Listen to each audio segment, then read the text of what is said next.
Thank you very much, everybody, and good afternoon. Today is Good Friday, and this Sunday, millions of Christians celebrate Easter and the resurrection of Jesus Christ. At this holy time, we pray that God will heal the sick and comfort the heartbroken and bless our heroes. As American families look forward to Easter, we're reminded that our story ends not in despair, but in triumph and renewal. Very appropriate, isn't it? I'd like to provide Americans an update on our ongoing efforts in the war against the invisible enemy. Before I do that, I'll have a couple of notes. The United States, in discussions last night with Mexico, Saudi Arabia, Russia, and in dealing with OPEC nations, we are trying to get Mexico, as the expression goes, over the barrel.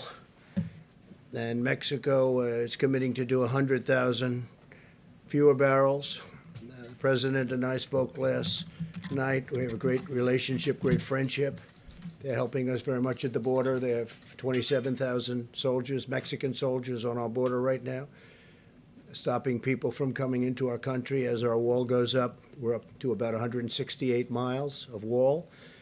And in speaking with the president, they have a limit. The OPEC nations have agreed to a different limit, reduction of about 23%. So what I thought I would do, and I don't know that it's going to be accepted, we'll find out. The United States will help Mexico along, and they'll reimburse us sometime at a later date when they're prepared to do so. And we had a great conversation, but we'll find out how that all works out. As you know, they're trying to get rid of the glut of oil. There's a tremendous glut of oil, and we don't want anything to hurt our incredible industry. We're actually the largest producer in the world now, so we don't want anything to hurt those jobs, those great jobs in Texas and North Dakota and Oklahoma and everywhere. We have a tremendous energy, New Mexico, tremendous energy business, and we want to keep those jobs. So we're working on it. I think eventually it's going to work out. It may work out quicker than what most people thought possible, and maybe it won't, but it'll work out eventually. Our experts are monitoring the data from every part of our country having to do with the topic that we're here to discuss. In the midst of grief and pain, we're seeing clear signs that our aggressive strategy is saving countless lives. Tremendous progress is being made, although when you look at some of the numbers, I just spoke with Governor Cuomo, we had a good talk. When you look at those numbers, the numbers of death, people that have died, it's so horrible. Now, on the other side, you have the numbers of beds being used, we were just saying, are substantially reduced. That's usually the sign that it's heading in the downward curve.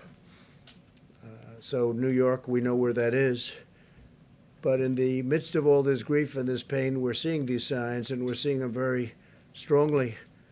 And a lot of that has to do with the aggressive strategy in saving so many lives. We're saving so many lives compared to what it could have been. So nobody knows what the number is, but we had a number of 100,000 lives. As many as that is, it's impossible to even think of it. And that was the low end, with a tremendous amount of work and a tremendous amount of, you can call it many different things. Our people had to be extremely strong and brave to be able to put up with what they've put up with. But the minimum, if you did this, social distancing, and every other aspect, and I think I can say 90%, maybe even more than that, we're able to do it. The minimum number was 100,000 lives, and I think we'll be substantially under that number. Hard to believe that if you had 60,000, you can never be happy, but that's a lot fewer than we were originally told and thinking. So they said between 100 and 220,000 lives on the minimum side, and then up to 2.2 million lives if we didn't do anything. but it showed a just tremendous resolve by the people of this country. So we'll see what it ends up being, but it looks like we're headed to a number substantially below the 100,000. That would be the low mark. And I hope that bears out. The situation in Detroit and New Orleans appears to be stabilizing. Detroit is really started to go up, and now it is stabilizing. And New Orleans is a great place. I have so many friends there. They can't believe what's happening, but it's really stabilized. I spoke with the governor of Louisiana, and as you know, we're building them additional beds right now, the Army Corps of Engineers and FEMA. And that is going to be done, and I hope they're not going to be very well used, because I think they've really, I don't think they're going to need them, or certainly not very many of them. We built them a big hospital of 1,000 beds, and now we're in the midst of doing another 1,000. I don't think they're going to be using very many of them, and that's a good thing. There was a time 2 weeks ago when we said that's not going to be nearly enough. We're going to have to build more, but we wanted to wait to see, and I'm glad we waited. It just looks like they're doing really well. Louisiana and the state of Michigan is doing really much better than we thought. In Washington State, we've made enough progress that the governor is now able to return an Army field hospital, so we're going to take that hospital. We don't think we need any more hospitals. We've built thousands of beds all over the country, and we think we're probably not going to need that hospital anyway. If we do, we're ready to move it to a different location. In New York, we're seeing hospital admissions declining very substantially, as I said, and nationwide the number of new cases per day is flattening substantially, suggesting that we're near the peak and our comprehensive strategy is working. Over time, our guidelines to slow the spread are decreasing the rate of new cases very substantially, and will result in fewer hospital admissions, and we're seeing that. It's incredible. I think with no exceptions, it's looking like it's lower. And again, that's because of the people doing what they had to do, great people, and working with elected representatives and the doctors, the nurses, and everybody. I mean, just everybody. So everybody has been so amazing. I was told this morning again, please mention all of those people working in the grocery stores, and it's true. The checkouts and the clerks and the people that are really, and a number of those people have become infected. So we want to thank them and a shout out to them. With the tireless devotion of American doctors and nurses and all of the medical people, we've kept our fatality rate very, very low compared to other countries. My administration's closely monitoring the data on the virus's impact on our cherished African American communities, because they've been hit hard. And the Surgeon General will be sharing more of that information right after we're finished here. He'll be coming up and saying exactly what's happening, because it's really, it's very troublesome, I will tell you that. I'd also like to provide clarity on the important point for many Americans on elective surgeries. While we've asked hospitals to cancel surgeries and procedures that do not take place at this time, just not to do them now, the choice to delay any treatment still remains between the patient and their doctor. We're not advising Americans to postpone medical treatment that their doctor believes should occur now. So it's different kinds of surgery, obviously. But we're really getting to the point where you can start to think about doing that surgery, if necessary, pretty soon, I think, pretty soon. Yesterday, I directed Secretary of Agriculture Sonny Perdue to expedite aid to American farmers. And Secretary Perdue will be using all of the tools at his disposal to develop a program, and very quickly, of at least $16 billion to provide relief for farmers, ranchers, and producers impacted by the coronavirus. In this time of crisis, we must keep our supply chains moving from the beginning, right from beginning to end, and we're committed to supporting the amazing men and women who produce supply. I did last night a statement on social media, and I said, I have directed Secretary Sonny Perdue to expedite help to our farmers, especially to the smaller farmers who are very, very badly hurting right now. I expect Secretary Perdue to use all of the funds and authorities at his disposal to make sure that our food supply is stable and safe, and our great farmers are prosperous and continue to be prosperous. We're working very hard to make sure our food supply chain is sound and plentiful, but we all know that that begins with our farmers, cattlemen, ranchers, and producers. So we're going to be working with the small farmers, the big farmers, the cattlemen, the ranchers, all of the producers. We're going to take care of them. We're working with them right now. We have a lot of money that was put there through our use of tariffs and other means, and we're going to help out our farmers. And I don't think, I'll tell you, I've been helping our farmers for a couple of years because they were targeted, as you know, by China and others. And I think they're very grateful for what we've done. On the medical front, the FDA has issued 47 emergency use authorizations for advancements in testing, new ventilator designs, innovations in personal protective equipment, and experimental medicines, and Dr. Hahn's going to be talking about that. We've cut through the red tape to give doctors and patients unprecedented freedom to make their own healthcare decisions, granting access to potential therapies and drugs. Since Monday, we've deployed 2 major shipments of hydroxychloroquine from our national stockpile. It's going to various cities. And we are also disposing and getting, as quickly as we can, portions of it to the Department of Veterans Affairs and the Department of Defense.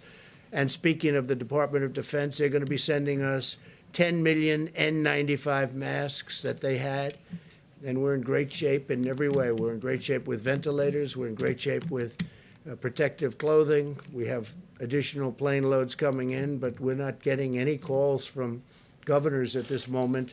I can speak, I think, for Vice President Pence, who'll be talking in a little while. We're getting very few calls from governors or anybody else needing anything. They're in great shape for the surge that's coming in certain areas in particular. And that's a good job. You've done a great job on that, Mike. Really a great job. I appreciate it. The whole country appreciates it.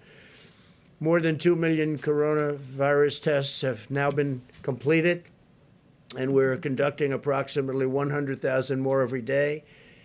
We're also working to bring blood-based serology tests to the market as quickly as possible so that Americans can determine whether or not they have already had the virus and potentially have immunity. They have immunity if they've had the virus. A lot of them don't even know if they've had it. Sometimes it's brutal. You see the Prime Minister seems to be doing well now, I hope. He had a rough go of it and still is, but he's doing better. And then some people don't even know they had it. It could be sniffles. It could be they don't feel perfect, but they've had it. And they're the lucky ones.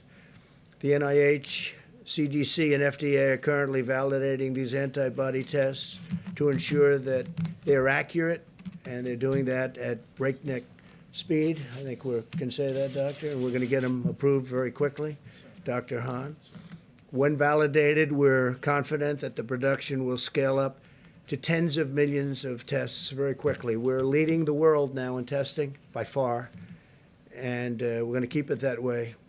Other countries are coming to us, and they're wanting to know about our tests, and can they buy the tests, and can they do whatever they have to do to get the tests, and we're going to make that very soon. We'll be in a position to make that possible because it's important for them to have it.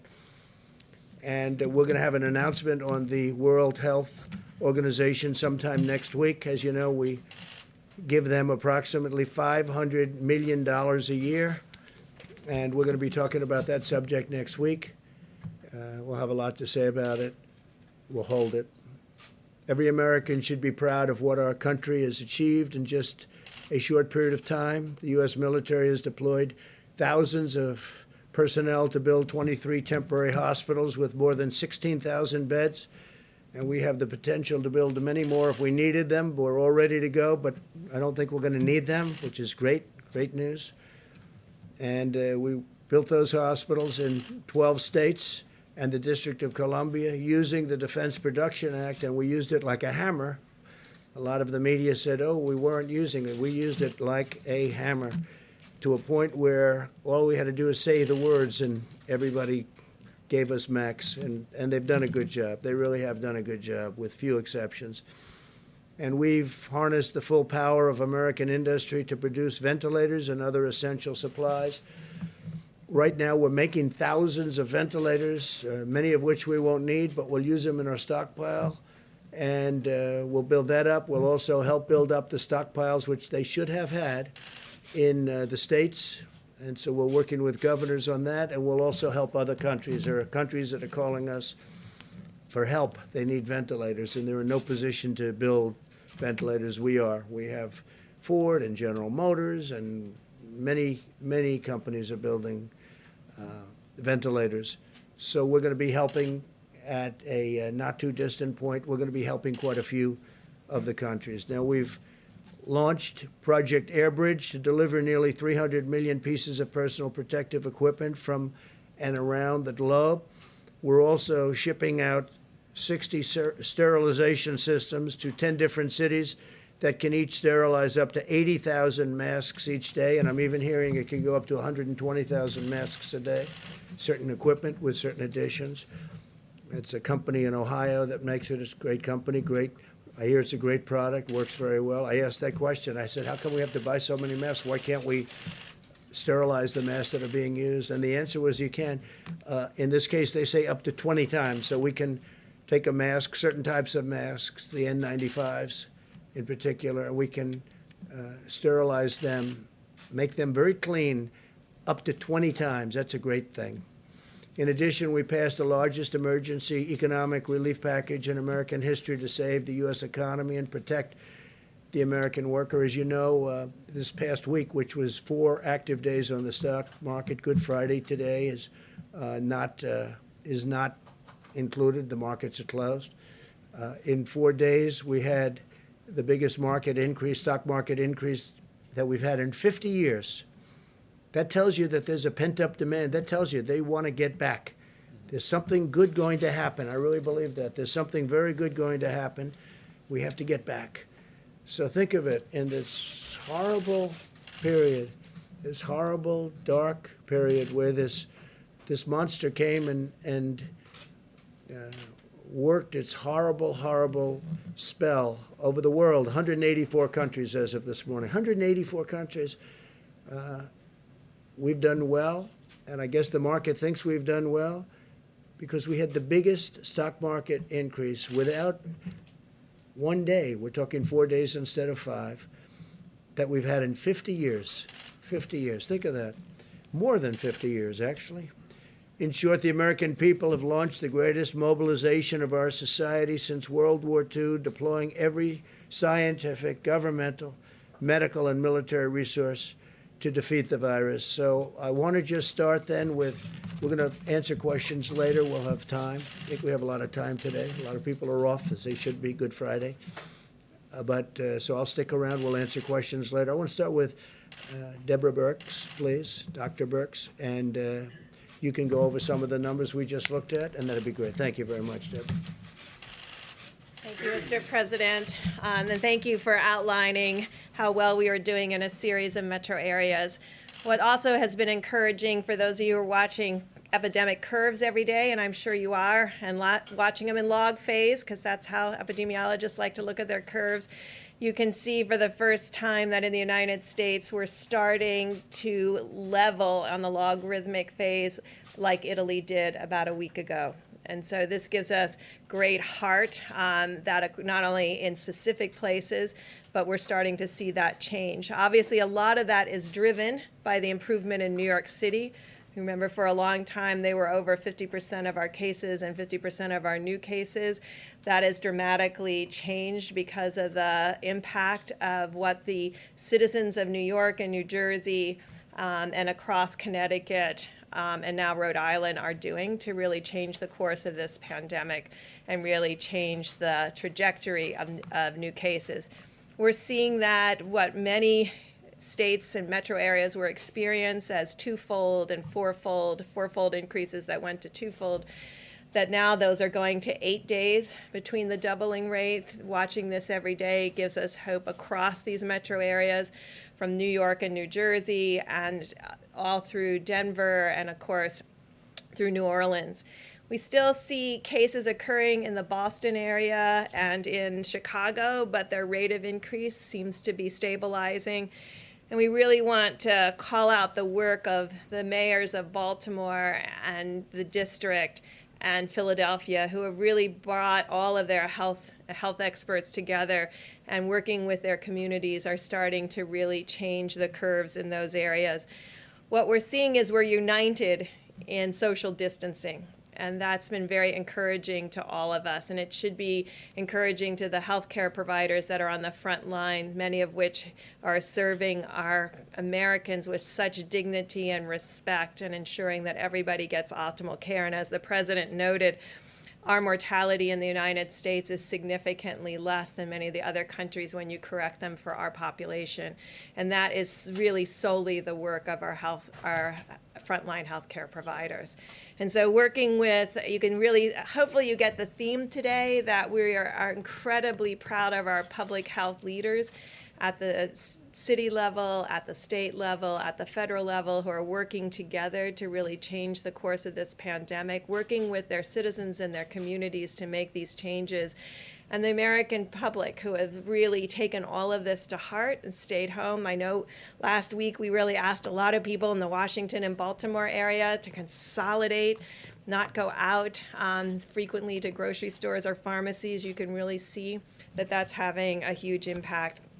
So it's really about the encouraging signs that we see, but as encouraging as they are, we have not reached the peak.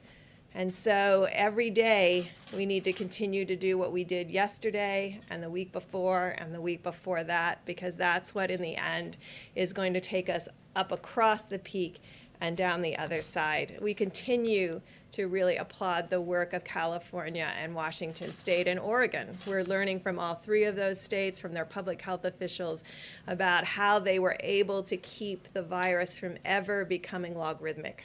And I think that's an important lesson for all of us on how they did that, what the timing was in case we ever have to face this issue in the future. Thank you, Mr. President. Thank you very much, Deborah. Tony, Doctor, please.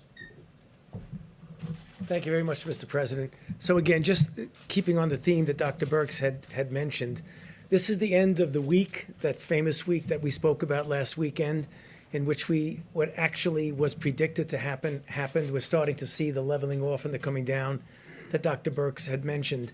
But it's important to remember that this is not the time to feel that since we have made such important advance in the sense of success of the mitigation, that we need to be pulling back at all. I was actually hearkened by the fact that we've been talking about the New York, New Jersey, New Orleans, and other areas where they have really big spikes. But there's other parts of the country, in the middle parts of the country, where they're concerned to make sure they don't get those spikes. And I really want to salute the governors of states throughout the entire United States, but particularly in the central part of the country, because the governors obviously see us in these press conferences. And I've had calls over the last several days from several of the governors, from Nebraska, Iowa, South Dakota, Utah. Just about an hour and a half ago, I spoke with the governors of Arkansas and Wyoming, who are really committed to make sure that they don't get into the situation where they're going to have spikes in their state. And they're doing the kinds of things that they don't get recognized because people don't talk about them much. But we have a big country. We have 50 states, and it's not only the big cities. So if we're going to pull out of this, we're going to pull out of it in the big cities, and we're going to pull out of it in those areas that aren't as densely populated. And I just want to give a shout out to them. They're doing an extraordinary job. I was really pleasant. I wouldn't say surprised, because I expect it of this country. But to hear what they're doing and the commitment that they're putting into making sure that we don't have the kinds of situations that we've experienced, unfortunately, in other areas, this is very important. I just want to close by one other thing, something I mentioned yesterday and the day before, that there are a lot of candidate interventions that are going into clinical trials. For those of you who are interested in it, I recommend you go to clinicaltrials.gov, and you'll see the design of a clinical trial, and you see that many of them are the randomized controlled trials that are the really gold standard of how you find out whether something really is safe and effective. And as the weeks and months, and it'll probably be months, sometime in the summer, we'll start to see which are working, which are not, and to focus on those that are we developing and will working. I'll be happy to answer questions later. Thank you.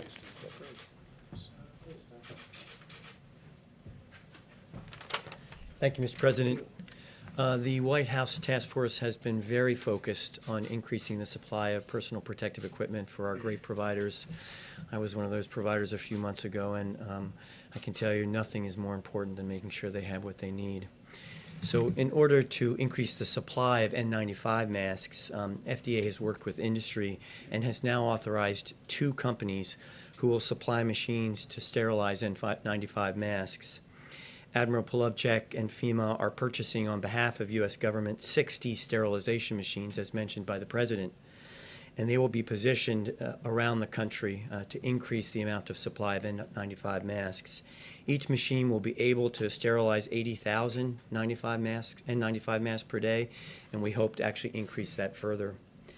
The Vice President and the White House Task Force challenged us yesterday, and we responded as a team. FDA issued revised guidance regarding the laundering of gowns, because gowns are another issue in terms of supply that we're looking forward on.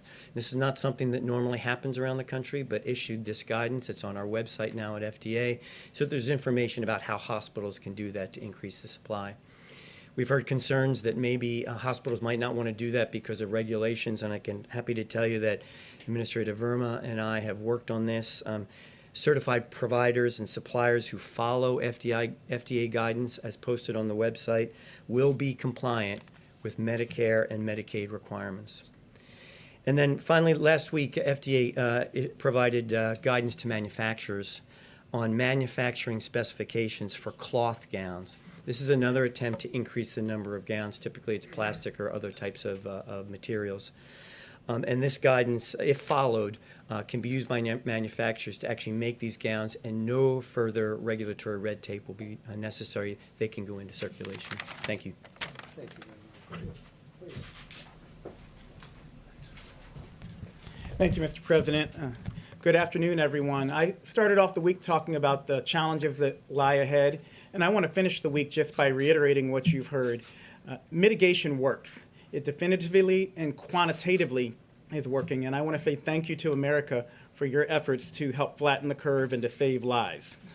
But at the President's direction, yesterday I met with 2,000 Hispanic leaders from their communities, and today the Vice President led a phone call that I was on with hundreds of African American leaders, including the Reverend Jesse Jackson, including Derek Johnson of the NAACP, including the National Medical Association and the Black Nurses Association, to talk about some of the alarming trends we're observing regarding the impact of COVID-19 on communities of color.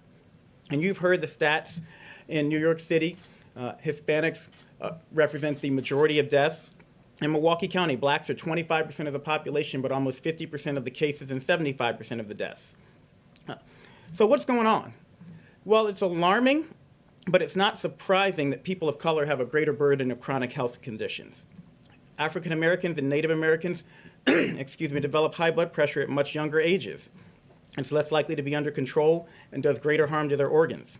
Puerto Ricans have higher rates of asthma, and black boys are 3 times as likely to die of asthma as their white counterparts. As a matter of fact, I've been carrying around an inhaler in my pocket for 40 years out of fear of having a fatal asthma attack. And I hope that showing you this inhaler shows little kids with asthma all across the country that they can grow up to be Surgeon General one day. But I more immediately share it so that everyone knows it doesn't matter if you look fit, if you look young, you are still at risk for getting and spreading and dying from coronavirus. The chronic burden of medical ills is likely to make people of color, especially, less resilient to the ravages of COVID-19, and is possibly, in fact, likely that the burden of social ills is also contributing. Social distancing and teleworking, we know, are critical, and you've heard Dr. Birx and Dr. Fauci talk about how they prevent the spread of coronavirus, yet only 1 in 5 African Americans and 1 in 6 Hispanics has a job that lets them work from home. People of color are more likely to live in densely packed areas and in multi-generational housing situations, which create higher risk for spread of a highly contagious disease like COVID-19. We tell people to wash their hands, but a study showed 30% of the homes on Navajo Nation don't have running water. So how are they going to do that? In summary, people of color experience both more likely exposure to COVID-19 and increased complications from it. But let me be crystal clear. We do not think people of color are biologically or genetically predisposed to get COVID-19. There is nothing inherently wrong with you, but they are socially predisposed to coronavirus exposure and to have a higher incidence of the very diseases that put you at risk for severe complications of coronavirus. But as the Vice President shared on the call this morning, this history, and I want you to hear me say this, it does not have to be our nation's future. We're taking steps now in the midst of the COVID-19 pandemic to reach, protect, and strengthen all communities impacted by this disease, and especially our communities of color. More details will be forthcoming, but we are actively working, as the Vice President and the CDC Director laid out today, data collection, targeted outreach to communities of color, and increasing financial, employment, education, housing, social, and health supports so that everybody has an equal chance to be healthy. And I want to close by saying that while your state and local health departments and those of us in public service are working day and night to help stop the spread of COVID-19 and to protect you regardless of your color, your creed, or your geography, I need you to know you are not helpless. And it's even more important that in communities of color, we adhere to the task force guidelines to slow the spread. Stay at home if possible. If you must go out, maintain 6 feet of distance between you and everyone else, and wear a mask if you're going to be within 6 feet of others. Wash your hands more often than you ever dreamed possible. Avoid alcohol, tobacco, and drugs. And call your friends and family. Check in on your mother. She wants to hear from you right now. And speaking of mothers, we need you to do this, if not for yourself, then for your abuela. Do it for your granddaddy. Do it for your big mama. Do it for your pop-pop. We need you to understand, especially in communities of color, we need you to step up and help stop the spread so that we can protect those who are most vulnerable. This epidemic is a tragedy, but it will be all the more tragic if we fail to recognize and address the disproportionate impact of COVID-19 and an array of other diseases and risk factors on communities of color. The task force and this administration are determined not to let that happen. The President, the Vice President have said we will not let that happen. We can't fix these issues overnight, but I promise you we will work with your communities to quickly and meaningfully move the needle in the right direction. Nothing less than the fate of our families and friends. My family and friends depends on it. Thank you very much, Richard. Thank you. Mike, please. Thank you, Mr. President. Today, the White House Coronavirus Task Force met and heard from the President the gratitude that he and I know all the American people feel for all the dedicated workers at FEMA, HHS, U.S. Public Health Service, FDA, and all those that are literally working on your behalf around the clock to partner with states, to partner with local health officials. And Mr. President, allow me to add my thanks and admiration to all of the entire team here at the federal level. On this Good Friday, we remember those who've lost their lives to the coronavirus. We remember their families, our dedicated healthcare workers, and our first responders. And we do well on this special day for Christians across this country to remember them in our prayers. But as you just heard from Dr. Birx and from the experts, it's also a good day to remember that Good Friday is always followed by Easter Sunday. And there is hope. There is hope in this moment that thanks to what the American people are doing every day, adhering to the President's coronavirus guidelines for America, thanks to the fact that Americans are listening to state and local leaders and putting the health of their family members and neighbors first, we're getting there, America. We're making progress. But it's imperative that we all continue to implement all of the guidance in the 30 days to slow the spread. As the Surgeon General just attested, at the President's direction, we engaged more than 400 leaders in the African American community today. And allow me to express my appreciation for their leadership and their efforts in communicating to African Americans and other minority populations, some of the unique challenges that those communities face in the midst of this epidemic. And the CDC, as the Surgeon General said, is working on not only studying the issue, but very rapidly issuing new guidance, and we'll be communicating that new guidance to all of those great leaders. On the subject of testing and supplies, the President gave a great amount of detail. More than 2.1 million tests have been performed, and we continue to work very, very closely with FDA and suppliers around the country to expand the ability of testing. And you just heard Dr. Hahn reflect on the fact that very soon we will have an antibody test that Americans will be able to take to determine whether they ever had the coronavirus. I spoke today to the governor of Colorado, Jared Polis. We've been in contact with Senator Cory Gardner about an outbreak at a particular meatpacking facility in the Colorado area. And at this time, our team is working with the governor and working with the senator to ensure that we flow testing resources. At this point, there are some 14 people hospitalized, maybe 200 to 300 of the workforce have been impacted, and we spoke about providing those resources this weekend. I want to encourage people in Colorado that we will work to support that effort, but I also want to emphasize that all of the people that are working in food supply, from farmers to meat packers to distributors to truckers to grocers, continue to have our gratitude, as President Trump said just a few moments ago. On supplies, more than $5 billion have been obligated to the states. 29,600 National Guard have been activated. And at the President's direction, more than 4,700 active duty military personnel have been deployed, medical military personnel in 9 states, focusing on the areas of most significant epidemic. Air Bridge, 26 flights have been completed.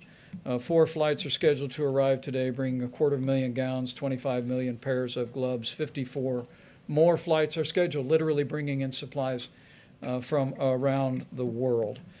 Finally, let me say, as we go into this very special weekend, into Easter services, I know I speak on behalf of the President when I say how grateful we are to all of the churches that have been there, and their ministries have been working under great difficulty to continue to provide for the needs of your members.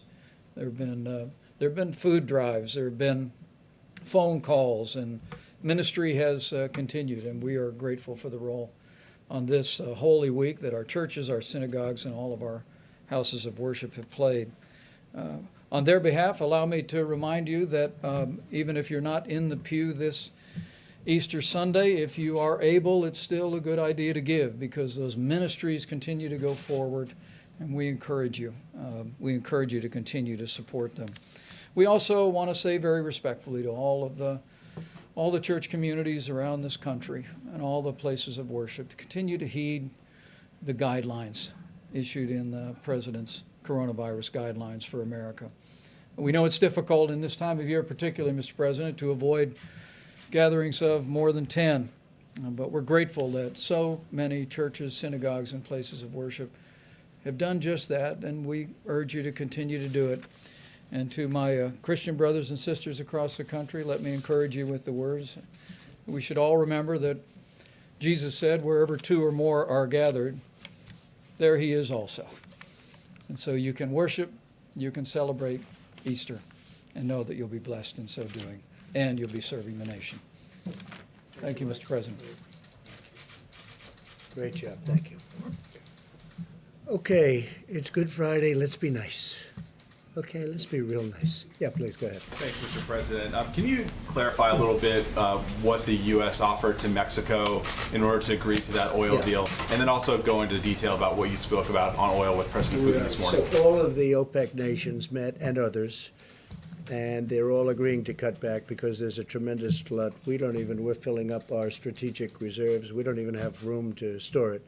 In fact, they're using ships to store oil. There's never been anything like this. It was being overproduced to start off with, and then you had the virus, and that took off 40% right there. So we have, there's a lot of oil like nobody's ever seen before. It's good in many ways, and depending on where you are, who you are, it's bad. We have a tremendous energy business with hundreds of thousands of jobs. We're doing great. Number one in the world. So they all got together and they said, we're going to cut it because we have to get rid of this tremendous supply. Now, the good news is gasoline prices, I'm seeing 90 cents, 85 cents in different parts of the country a gallon. Nobody's ever seen that. I guess you have to go back to the 1950s where they had the big, large dollar bills. Remember? You don't remember. You're too young. But the fact that you have to go back a long ways to see it. So there's some good. The airlines are trying to come back. Having low fuel costs is good for them, and other reasons. Steel manufacturing, but a lot of the steel goes to building what we do for the oil and engineering firms. So, you know, that's a double-edged sword. But we want to keep our energy. We want to remain independent. We will remain independent, I think, regardless. But we want to get rid of this tremendous overflow. There's no place to even store it. So the OPEC nations met. They've been meeting. And, you know, I've hated OPEC over the years, absolutely hated them. But obviously it broke down. And we potentially have years' worth of supply, a long time before it ever can catch up, even if they do reduce it. And they agreed, but Mexico didn't agree. It was one of the few countries that didn't agree. This is OPEC plus. These are OPEC plus countries outside, you understand? Yes. And Mexico didn't agree. And I understand the president very well. He has a level when he came in, and he wanted to keep it at that level. Oil is important for Mexico. The problem is, and I explained it very strongly, you know, you're going to be selling it for $5 or $10 a barrel, so in the end it's bad. But he did have some political difficulty with it, frankly, and I understand that too. And it's a small amount for us. It's a large amount for Mexico, but it's a very small amount for the United States, being the biggest producer. So I agreed to pick up some of the slack. So he was going to reduce it by 100,000 barrels, reduce his output by 100,000 barrels. And I was going to pick up the slack, and they would make it up to us at a later date. They would make up what we're doing at a later date. It could be in a different form. And I don't know whether or not that's going to be, for Mexico it was acceptable. I don't know whether or not that's going to be acceptable to the other oil-producing nations. We'll find out. But it's something that would certainly be acceptable to me to get it over the back. So Mexico is going to reduce by 100,000 barrels. And that would mean that they're 250 to 300 barrels short. We'd make up the difference. They would reimburse us at a later date. Okay? You mean Pretty make up the simple. difference by cutting U.S. production? By cutting some U.S. production. Now, the U.S. production's already been cut because we're a market-driven economy, and oil is very market-driven. They've been cutting oil all over the place. We're cutting it back. And what does it mean, really? It means we have it in the ground, we can use it. Now, we have a lot of ground with a lot of oil in it. I think we're number one in that, too. We're probably number one, especially with ANWR. As you know, I got ANWR approved in Alaska. That's one of the biggest finds anywhere in the world. So when you add it all up, I think we're probably number one, even in what we have under. We're very lucky. We grew up in a land that was rich in a lot of ways, but it's also rich because it has a lot of oil underneath, oil and gas. And as you know, natural gas, LNG, is all over the country now at a very low price. And our carbon, our atmosphere, the level of environmental cleanliness is at its all-time best right now, all-time best, because we are using a lot of natural gas. But we have many forms of energy, including some of the newer forms that people want to see us go to. We have a lot of different forms of energy. We're number one in the world. We want to keep it that way. So we're helping Mexico out. We will be reimbursed in a form sometime in the future. Mr. President, I will ask you about the new federal projections in a moment, but first, today you tweeted the invisible enemy will soon be in full retreat. Given it's invisible, without widespread testing, how would you know? Well, I think that we're going to have it in retreat. Will it be today? No. Tomorrow? No. But it will be at a certain point in the not too distant future. It will be gone. And how do you do that without the widespread testing? Specifically, my Oh, question. we'll know because people aren't going to go to the hospital. People aren't going to get sick. You're going to know that without. But we're going to do very substantial testing. We're doing more testing right now than any other country in the world by far. Still fewer And if than you'd like to 1% have of our that question population. answered, I'll have the professional answer it. Deborah, perhaps you could come up. We are doing tremendous testing, but you'll know. you're going to know before anybody, because you're going to see nobody's getting sick anymore. It will be gone, and it won't be that much longer. Go ahead. I'll ask you about the projections after. Thanks, Mr. President. Thank you, Mr. President. So the testing, I want to reemphasize about what kind of testing we're talking about. This is RNA diagnostic testing. That is the platform that was built to respond to this epidemic. It is the same platform that we utilize for HIV viral loads. And so many HIV clients have also given up their space on the machines to have these tests run for all of Americans. This assay is complicated. It's not like an assay that you have for your other diseases, your strep test or other diseases like that. This is a very complicated assay that requires a lot of technical oversight, and it's part of the reason why not all 100% our machines are running at full capacity, but we had great discussion with the lab directors about that. Every day more are brought online, and so, but I think we have to create expectations of what the daily test rates will be. Last year, we probably did 3 million HIV viral loads or 4 million HIV viral loads as a country. We've done over almost 2.2 million in 4 weeks. So this is unprecedented in what we have to do. I think that's why we're working very hard for 2 pieces, and I want to make sure that people understand testing is just part of our strategy. The other part of the strategy has to be this syndromic and influenza-like illness where there's an alert to an illness, and so that we're surveying where we know the most vulnerable cases have appeared. And the great call that I had with the mayors and with the health officials yesterday and mayors today, a lot of the rural areas, their primary, and as it was in Washington and California, was at the nursing homes. So the issue is to build a testing strategy that speaks to our strengths, of laser focusing a strategic approach to testing when we know what our volumes are, and they increase every day, but we have to be realistic about what the volumes will be a week, 2 weeks, 3 weeks from now, and combine that with strategic surveillance so that we're testing symptomatic people and their contacts very quickly to go back to contact tracing, utilizing our complete strategy. And I think we're very much interested, and it's why the president 3 weeks ago really put us on getting an antibody test. And I think I called from the podium for our university colleagues and hospitals to begin an ELISA-based test, because that's a blood draw, but we really wanted a finger prick to make it easy and deployable. That's what's being worked on now. Of course, we don't want to promise until we have it, because I think we deserve that. The American people deserve that, to have a test that is efficient to let people know who's been positive for immunity. That's critical to epidemiologists and public health officials, to know what the penetrance of a virus was into a community when all you're seeing are the serious cases and testing the most symptomatic. And so that's a question that we still have. Is this the tip of the iceberg, or is this half the iceberg or 3/4 of the iceberg, what we have seen to date? And we have, I just want to complete the thought by saying, in the areas where we had an outbreak, these large metros, Louisiana, Denver, Detroit, Chicago, New York, New Jersey, but per capita, we've done more tests than any other place in the world. That was intentional. We focused the test where the need was the greatest and the burden of disease the greatest. And now we're trying to really see how strategically that very valuable resource can be utilized around the countries to create a mosaic of testing combined with surveillance. Can I ask you about the new federal projections? There's new reporting today that new federal projections suggest lifting. I'd like to ask you. I'd like to ask you, if I can, about the new federal projections that suggest lifting the 30-day shelter-in-place orders would lead to a spike in infections. Have you seen those new projections from your Department of Homeland Security and HHS? I have not. When did they say this would take place? When? They said that it would take place if the 30-day shelter-in-place were to be removed. There are 3 different examples. We'll talk about that. Doctor, would you like to talk Does that about that? impact your thinking, though? That those... seen it. I haven't. They haven't seen it. I guess you're saying I guess they leaked it to NBC. Huh? They didn't leak it to us. It's being reported by Nobody's others. seen it, and they're the ones that do it. It's your administration, so I asked. It's from the HHS and DOJ. Yeah, I'll circle back. We'll and find out about it. They don't know about it. So in You want to terms, say something, Senator?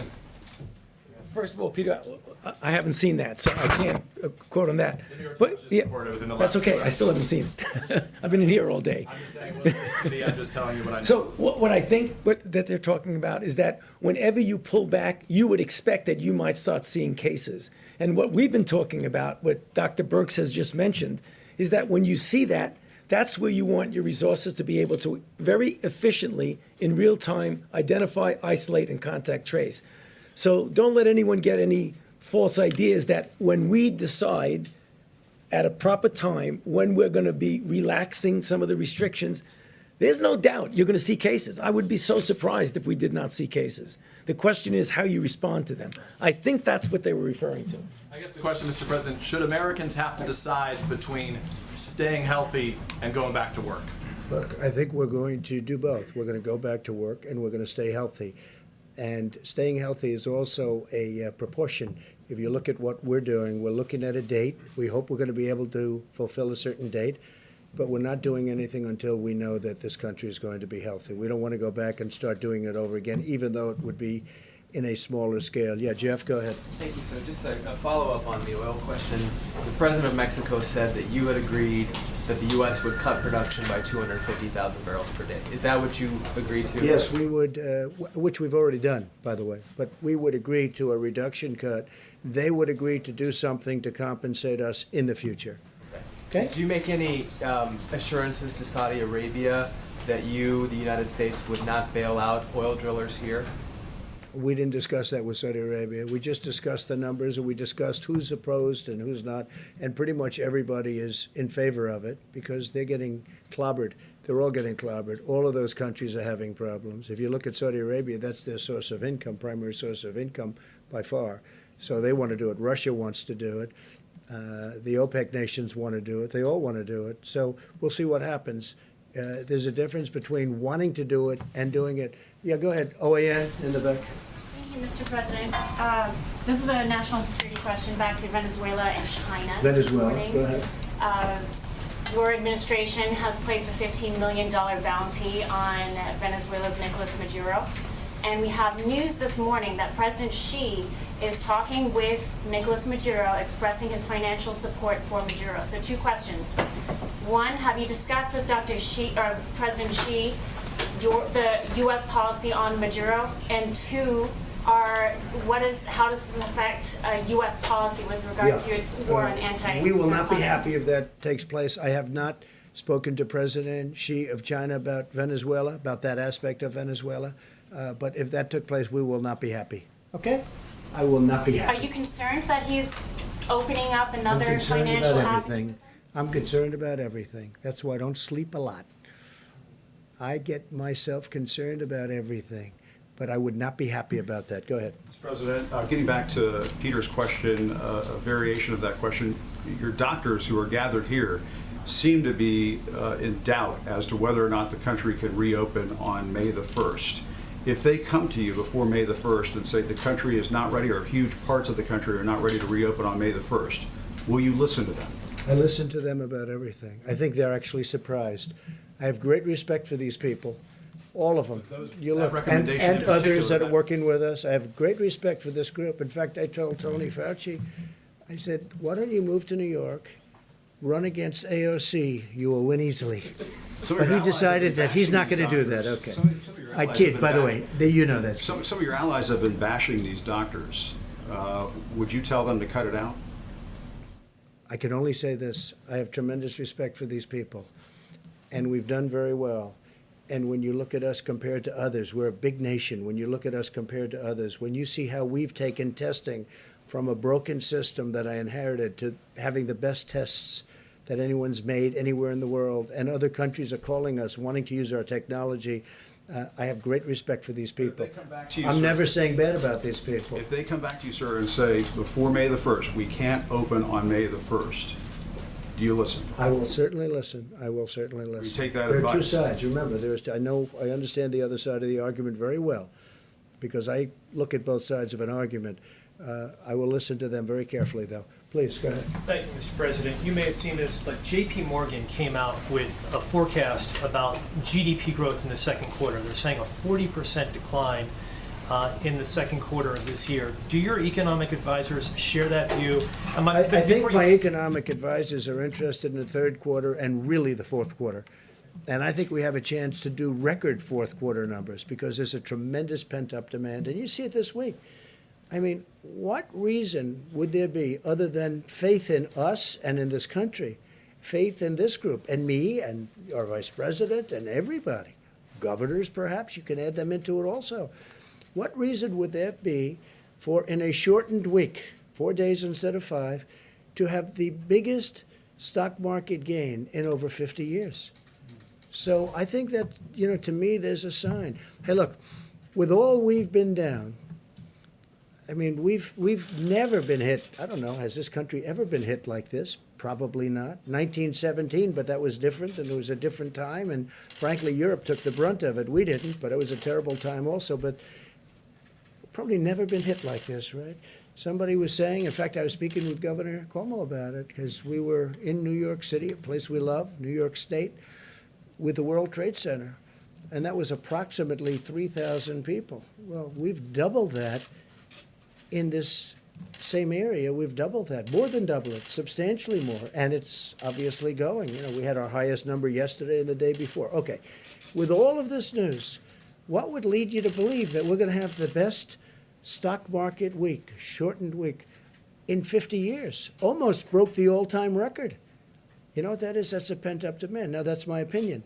The other thing is we're doing tremendous stimulus plans. And despite what you're reading, there's back and forth, but we are getting along with the Democrats. They want to see something happen. We have to help our workers. We have to help our small businesses. We have to help our restaurants. I think deductibility will be great for entertainment, restaurants, all of that.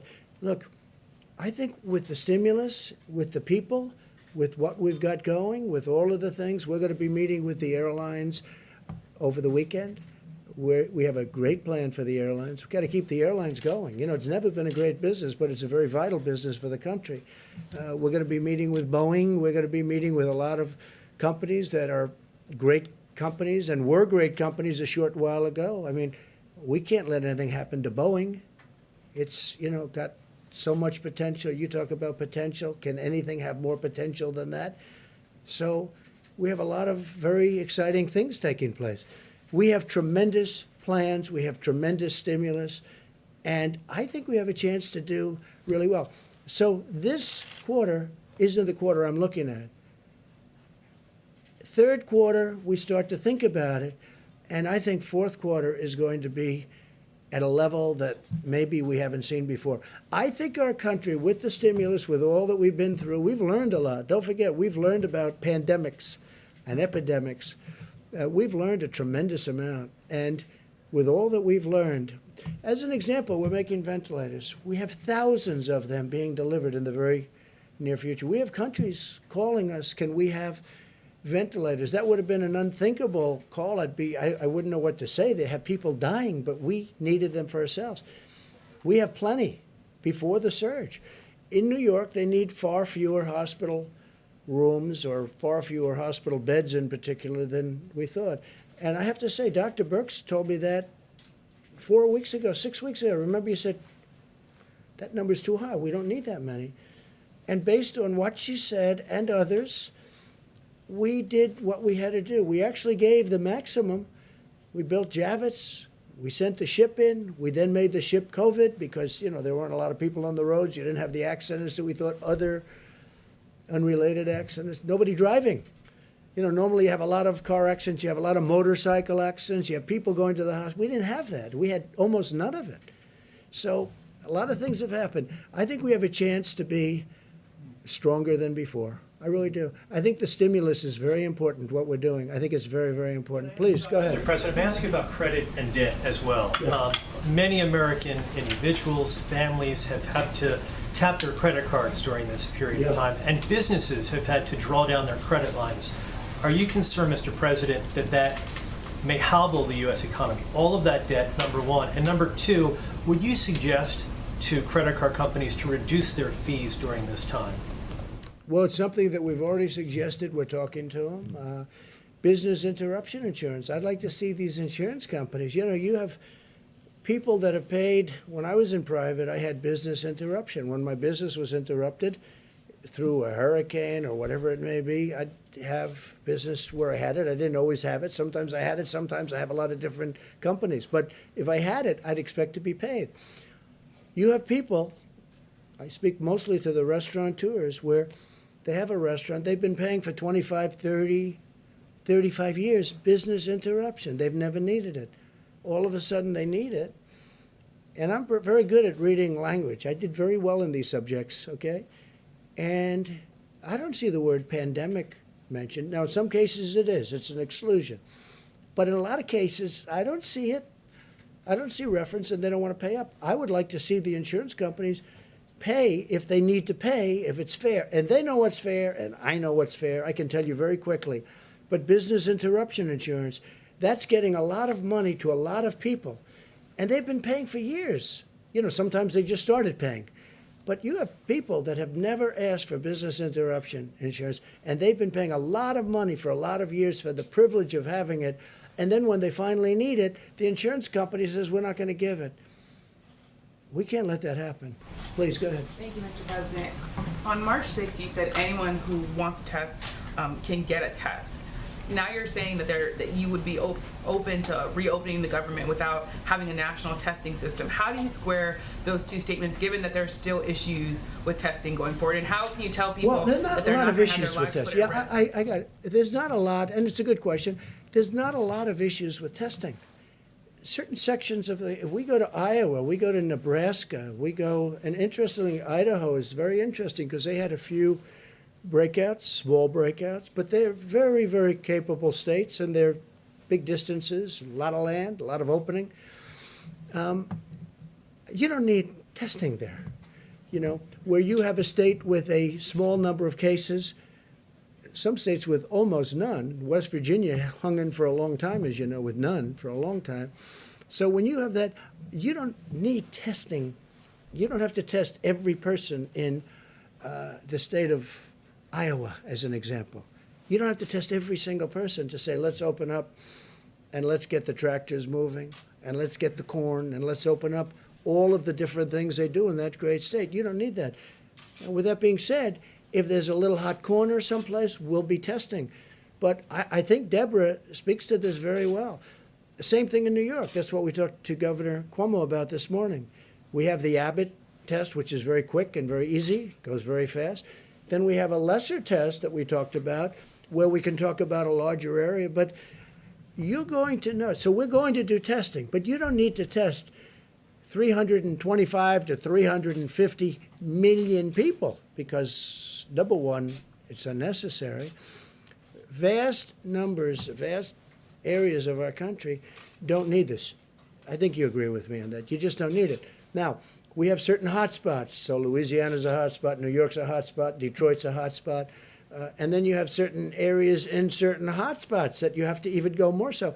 And we're doing all of that. Remember this, we've done more testing than any country in the world. And we have the best test. And we developed this over a very short period of time. Please. Can I ask you also about the African American disparities? Yes, I have sure. a question for you and a question for the Surgeon General. Sure. For you, Mr. President, we know that these health disparities have existed for a long time among African Americans, Latinos, and other people of color. Why did the administration possibly have a plan directed at those communities to prevent high death rates, knowing that the health disparities were there? Well, we do have a plan, and one of the things I'm most proud about is what I've been able to do for the African American community. The lowest job numbers in the history of our country. This was For the virus, excuse me, of yeah, course. just before the virus came. Well, I'm just saying, because, you know, this has been here for 3 weeks, right? So just before, African American community had the lowest unemployment, the best employment numbers. More African American people and communities have been thriving. If you look at our opportunity zones and what we did, Tim Scott, who's fantastic, a fantastic senator, came to me, opportunity zones, more jobs for African Americans than ever before, better health care than they've ever had before. All of these things. The Surgeon General spoke to it, and he spoke to it, I thought, really brilliantly. I found it very interesting what he said, and I'd love you to come up and answer the second part of a question, because I think you would do it a much better job than I would. Please.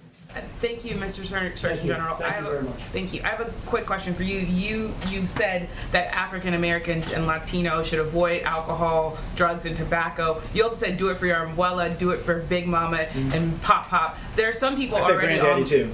there are some people online that are already offended by that language and the idea that you're saying behaviors might be leading to these high death rates. Could you talk about whether or not could you, I guess, have a response for people who might be offended by the language that you used? Well, I use that language because that's the language. I've been meeting with the NAACP, with the National Medical Association, with others. I actually talked with Derek Johnson multiple times this week, the head of the NAACP, and we need targeted outreach to the African American community, and I use the language that is used in my family. I have a Puerto Rican brother-in-law. I call my granddaddy granddaddy. I have relatives who call their grandparents Big Mama. So that was not meant to be offensive. That's the language that we use and that I use, and we need to continue to target our outreach to those communities. It is critically important that they understand it's not just about them, and I was very clear about that. It's not just about what you do, but you also are not helpless. We need to do our part at the federal level. We need people to do their parts at the state level, and we need everyone, black, brown, white, whatever color you are, to follow the president's guidelines, the coronavirus guidelines, and do their part. Because when I talked to the NAACP 3 weeks ago, it's important to note that one of the things they asked me was, can you help dispel the myths in this community that people actually can't get coronavirus if they're black? That was a myth that was out there that's actually very important for us to squash here. And that all Americans avoid tobacco, alcohol, and drug use at this time? Absolutely. It's especially important for people who are at risk and with comorbidities, but yes, all Americans. So thank you, and I will clarify that. All Americans need to avoid these substances at all times. I put out a smoking cessation report in January. I put out an advisory against youth and pregnant women using marijuana last year, and that was not directed towards any one race. That's everybody needs to do everything they can to be as healthy as possible at this critical time. Dr. Fauci, would you add anything? Yeah, I think you said it perfectly, Jerome. Thank you. Would you like to add anything to it? Because you are really, you expressed it very beautifully before. No, I mean, Jerome, you did it beautifully. I can't do it any better than that. And I know Jerome personally, and I can just testify that he made not even a hint of being offensive at all with that comment. I thought that was appropriate. Thanks. And I can tell you, Jerome has done a fantastic job, our Surgeon General. I just hope nobody steals him and he goes to one of these big companies for a fortune. Don't leave us, right? Don't leave us, Jerome, please. He's doing a great, you are happy and you're doing a great job. And everybody tells me that too, so we appreciate it. Please. Thank you. So Google and Apple have announced that they are jointly enabling contact tracing on their mobile phone operating systems. And I was wondering if this is something that you would consider, or maybe the doctors Well, that's would consider. individual freedoms problems and a lot of other things. Is it something we're going to look at it, certainly, and we know they've done that, and it's it's very new technology. It's very interesting, but a lot of people worry about it in terms of a person's freedom. We're going to take a look at that, a very strong look at it. We'll let you know pretty soon. And I have another Brand question. new, yes, please. So can you explain why it is appropriate in the middle of a pandemic to be talking about cutting or eliminating funding for the World Health Organization? Well, we're going to talk about the WHO next week in great detail. I didn't want to do it today, Good Friday. I didn't want to do it before Easter. I also didn't want to do it before we have all the facts. But over the years, many years, we've been paying them from $300 to $500 and even more $1 million a year. China's been paying them less than 40 over the years. So we're paying them more than 10 times more than China.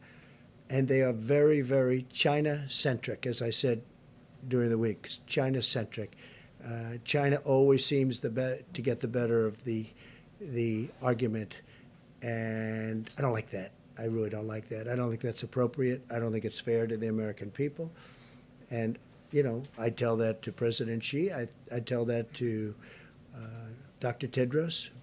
I spoke to him one time. I think he's a very nice man. I liked him. But we're going to be talking about that next week in great detail. We're looking at it very, very closely. We want to make sure money's properly spent. But again, why is the United States paying $500 million a year? It's a lot. And why is, okay, that's a lot. And why is China paying this year, $42 million, but generally under 40, so it's in the 30s. So we're at 500, 452, 400, 401, different amounts, different years.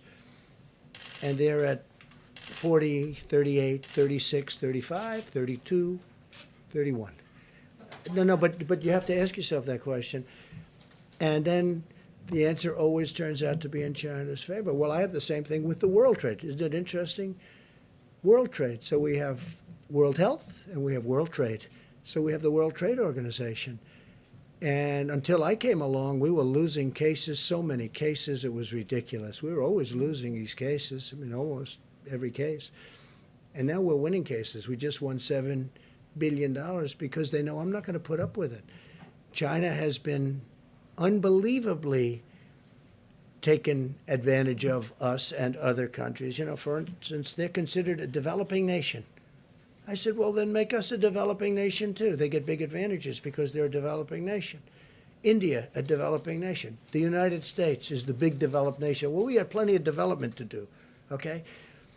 And now we're winning cases because they know that if we're not treated fairly, I'm going to pull out.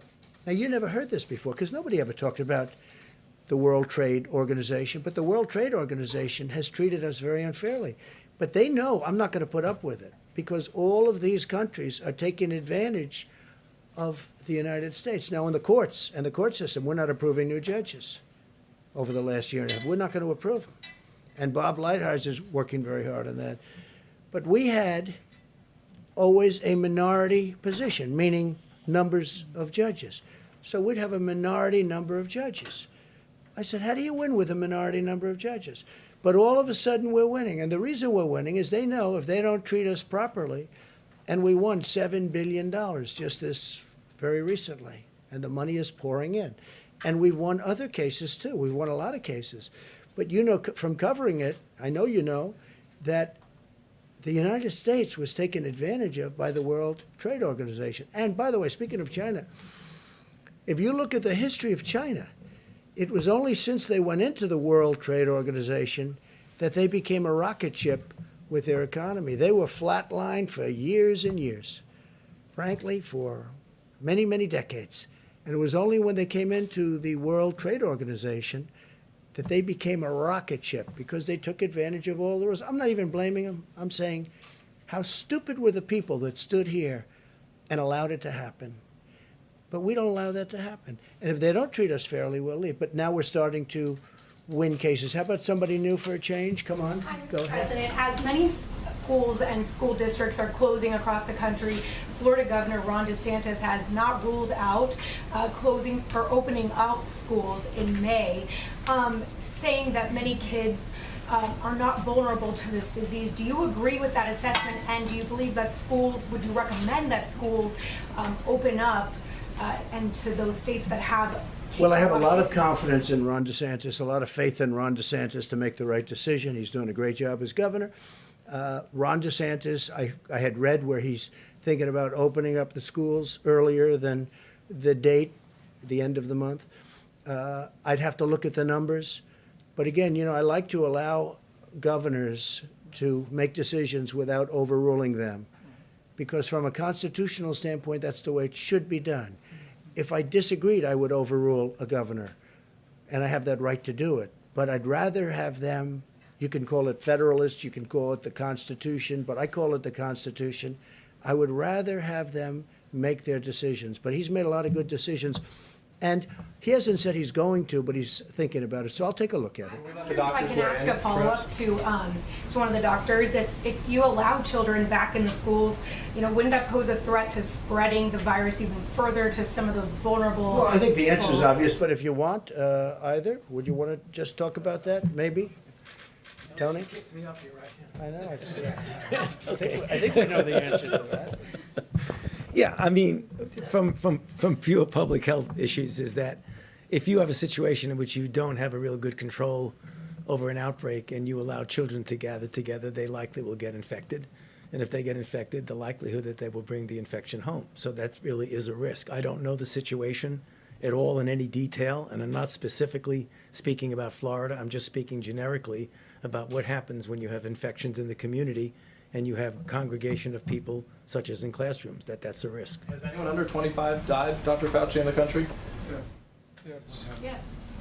The governor Yes. said that no one under 25 has died. I guess you could clarify that people under 25 can die as a result of this Maybe in Florida they have. Yeah, I'm not sure. Again, in the country. okay, let's do that because I don't want to have to be answering for a particular state. Yes, people under 25 have died of coronavirus disease in the United States of America.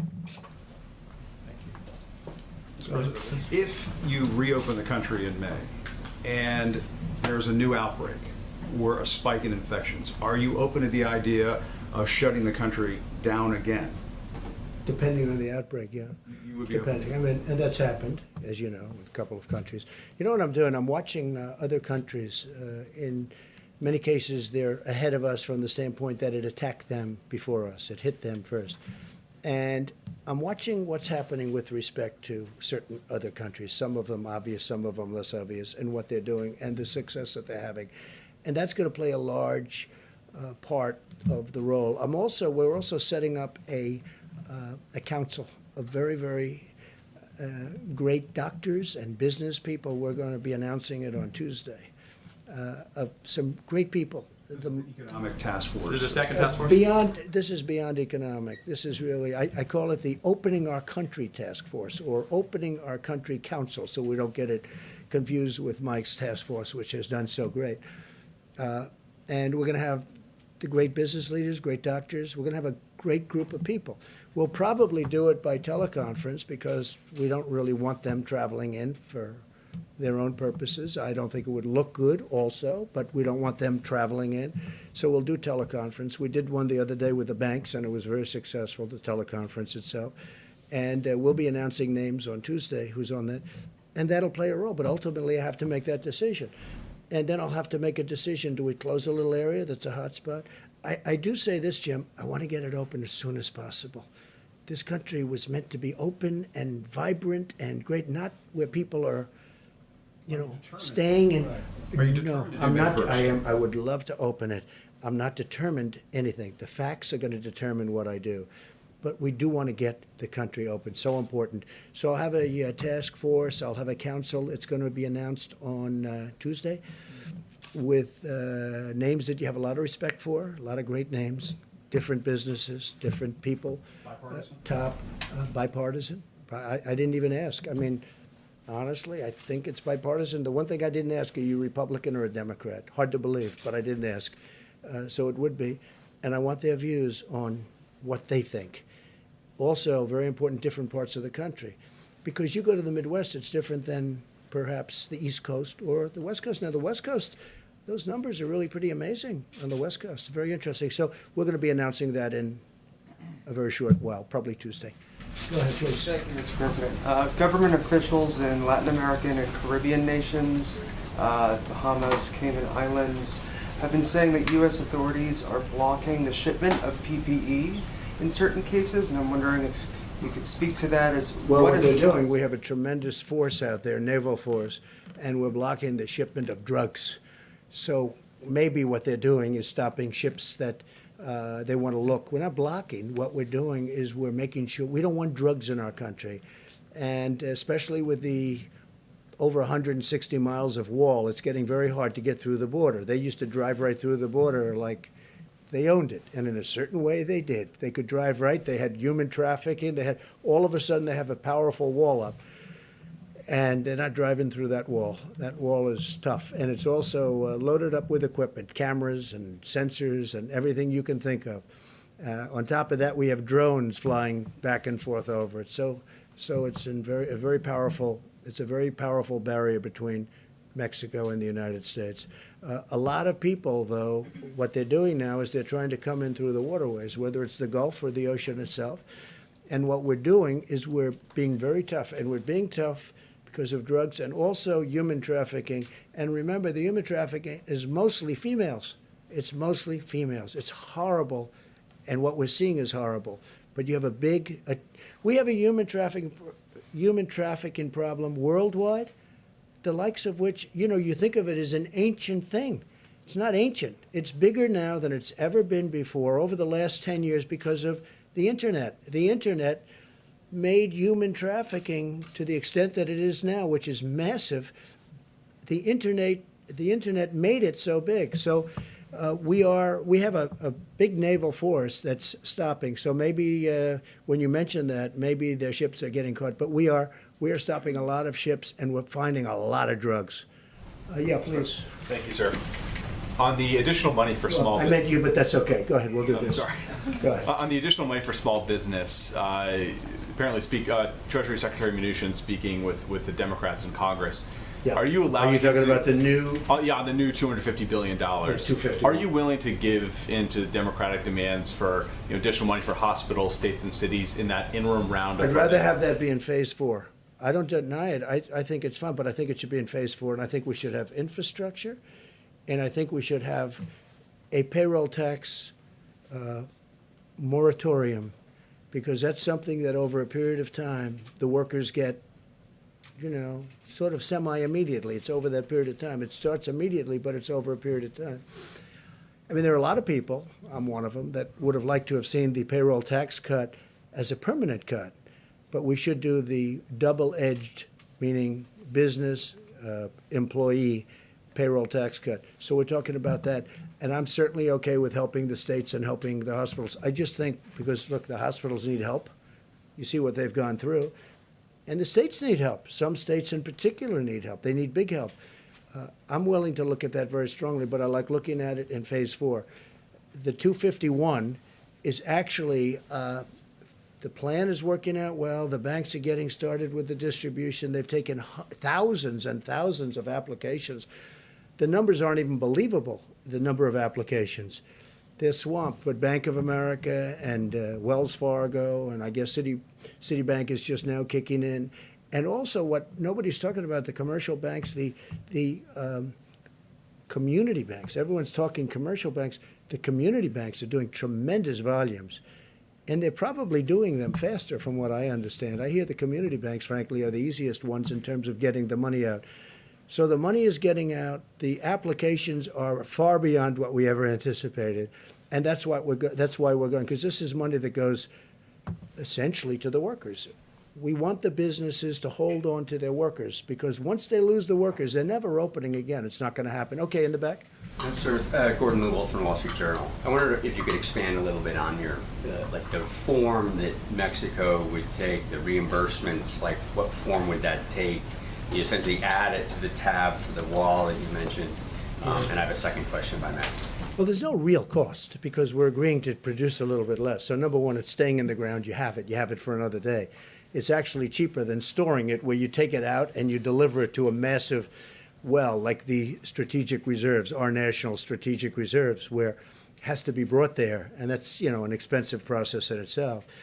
But oil is getting to a point where, there are some areas, some people would say the water is more valuable than the oil. You never thought you were going to see that. You never thought, having covered, I know you cover it, you never thought you'd be seeing oil at $20 a barrel, but how about $10 a barrel? That you never thought you'd see.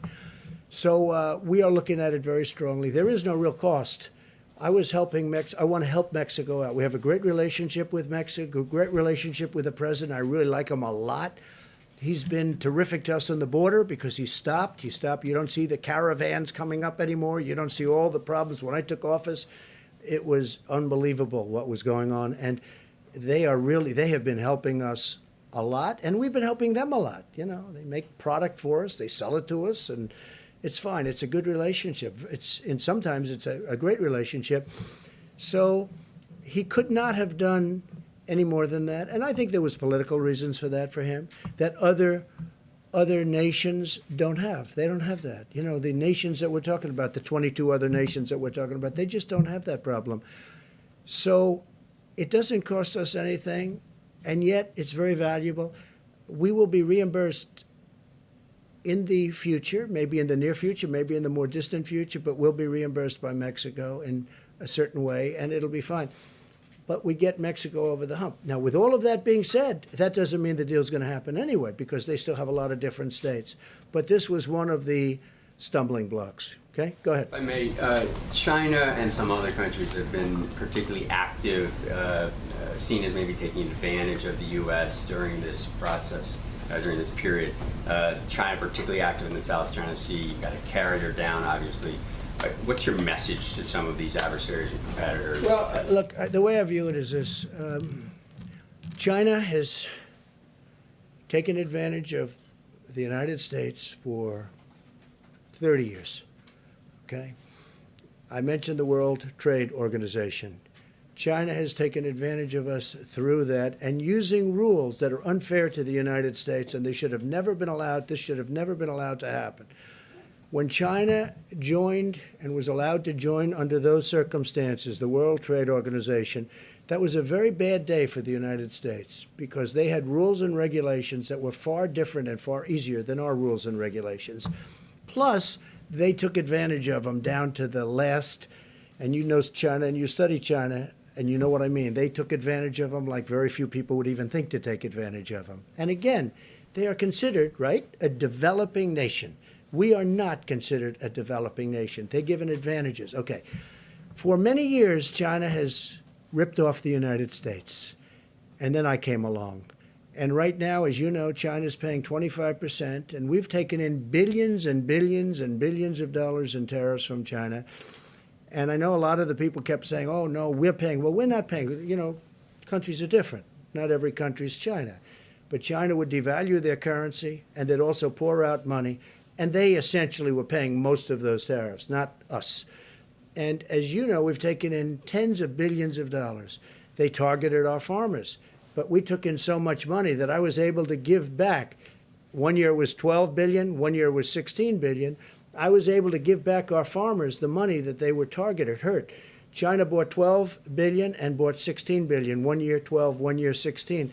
I was able to give them back the 12 and then give them back the 16, the farmers. And they weren't targeted, and they're all in business. Now we're doing it because they got targeted in a different way. Now I'm going to be very interested to see. So we signed a deal with China, and under that deal, they're supposed to buy substantially in excess of $200 billion from us. That's not only farm product, it's manufacturing product, it's lots of different things. They're going to buy a lot. I just want to see if they live up to that deal. I know President Xi, I would say he would live up to the deal. But remember this. I never took off the tariff.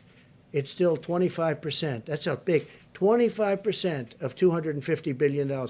So for the first time, and you saw also, now again, I'm going before the virus hit, because that's sort of like, that's like, let's start all over again. Okay? I can't tell you that yet, because that chapter hasn't been written yet.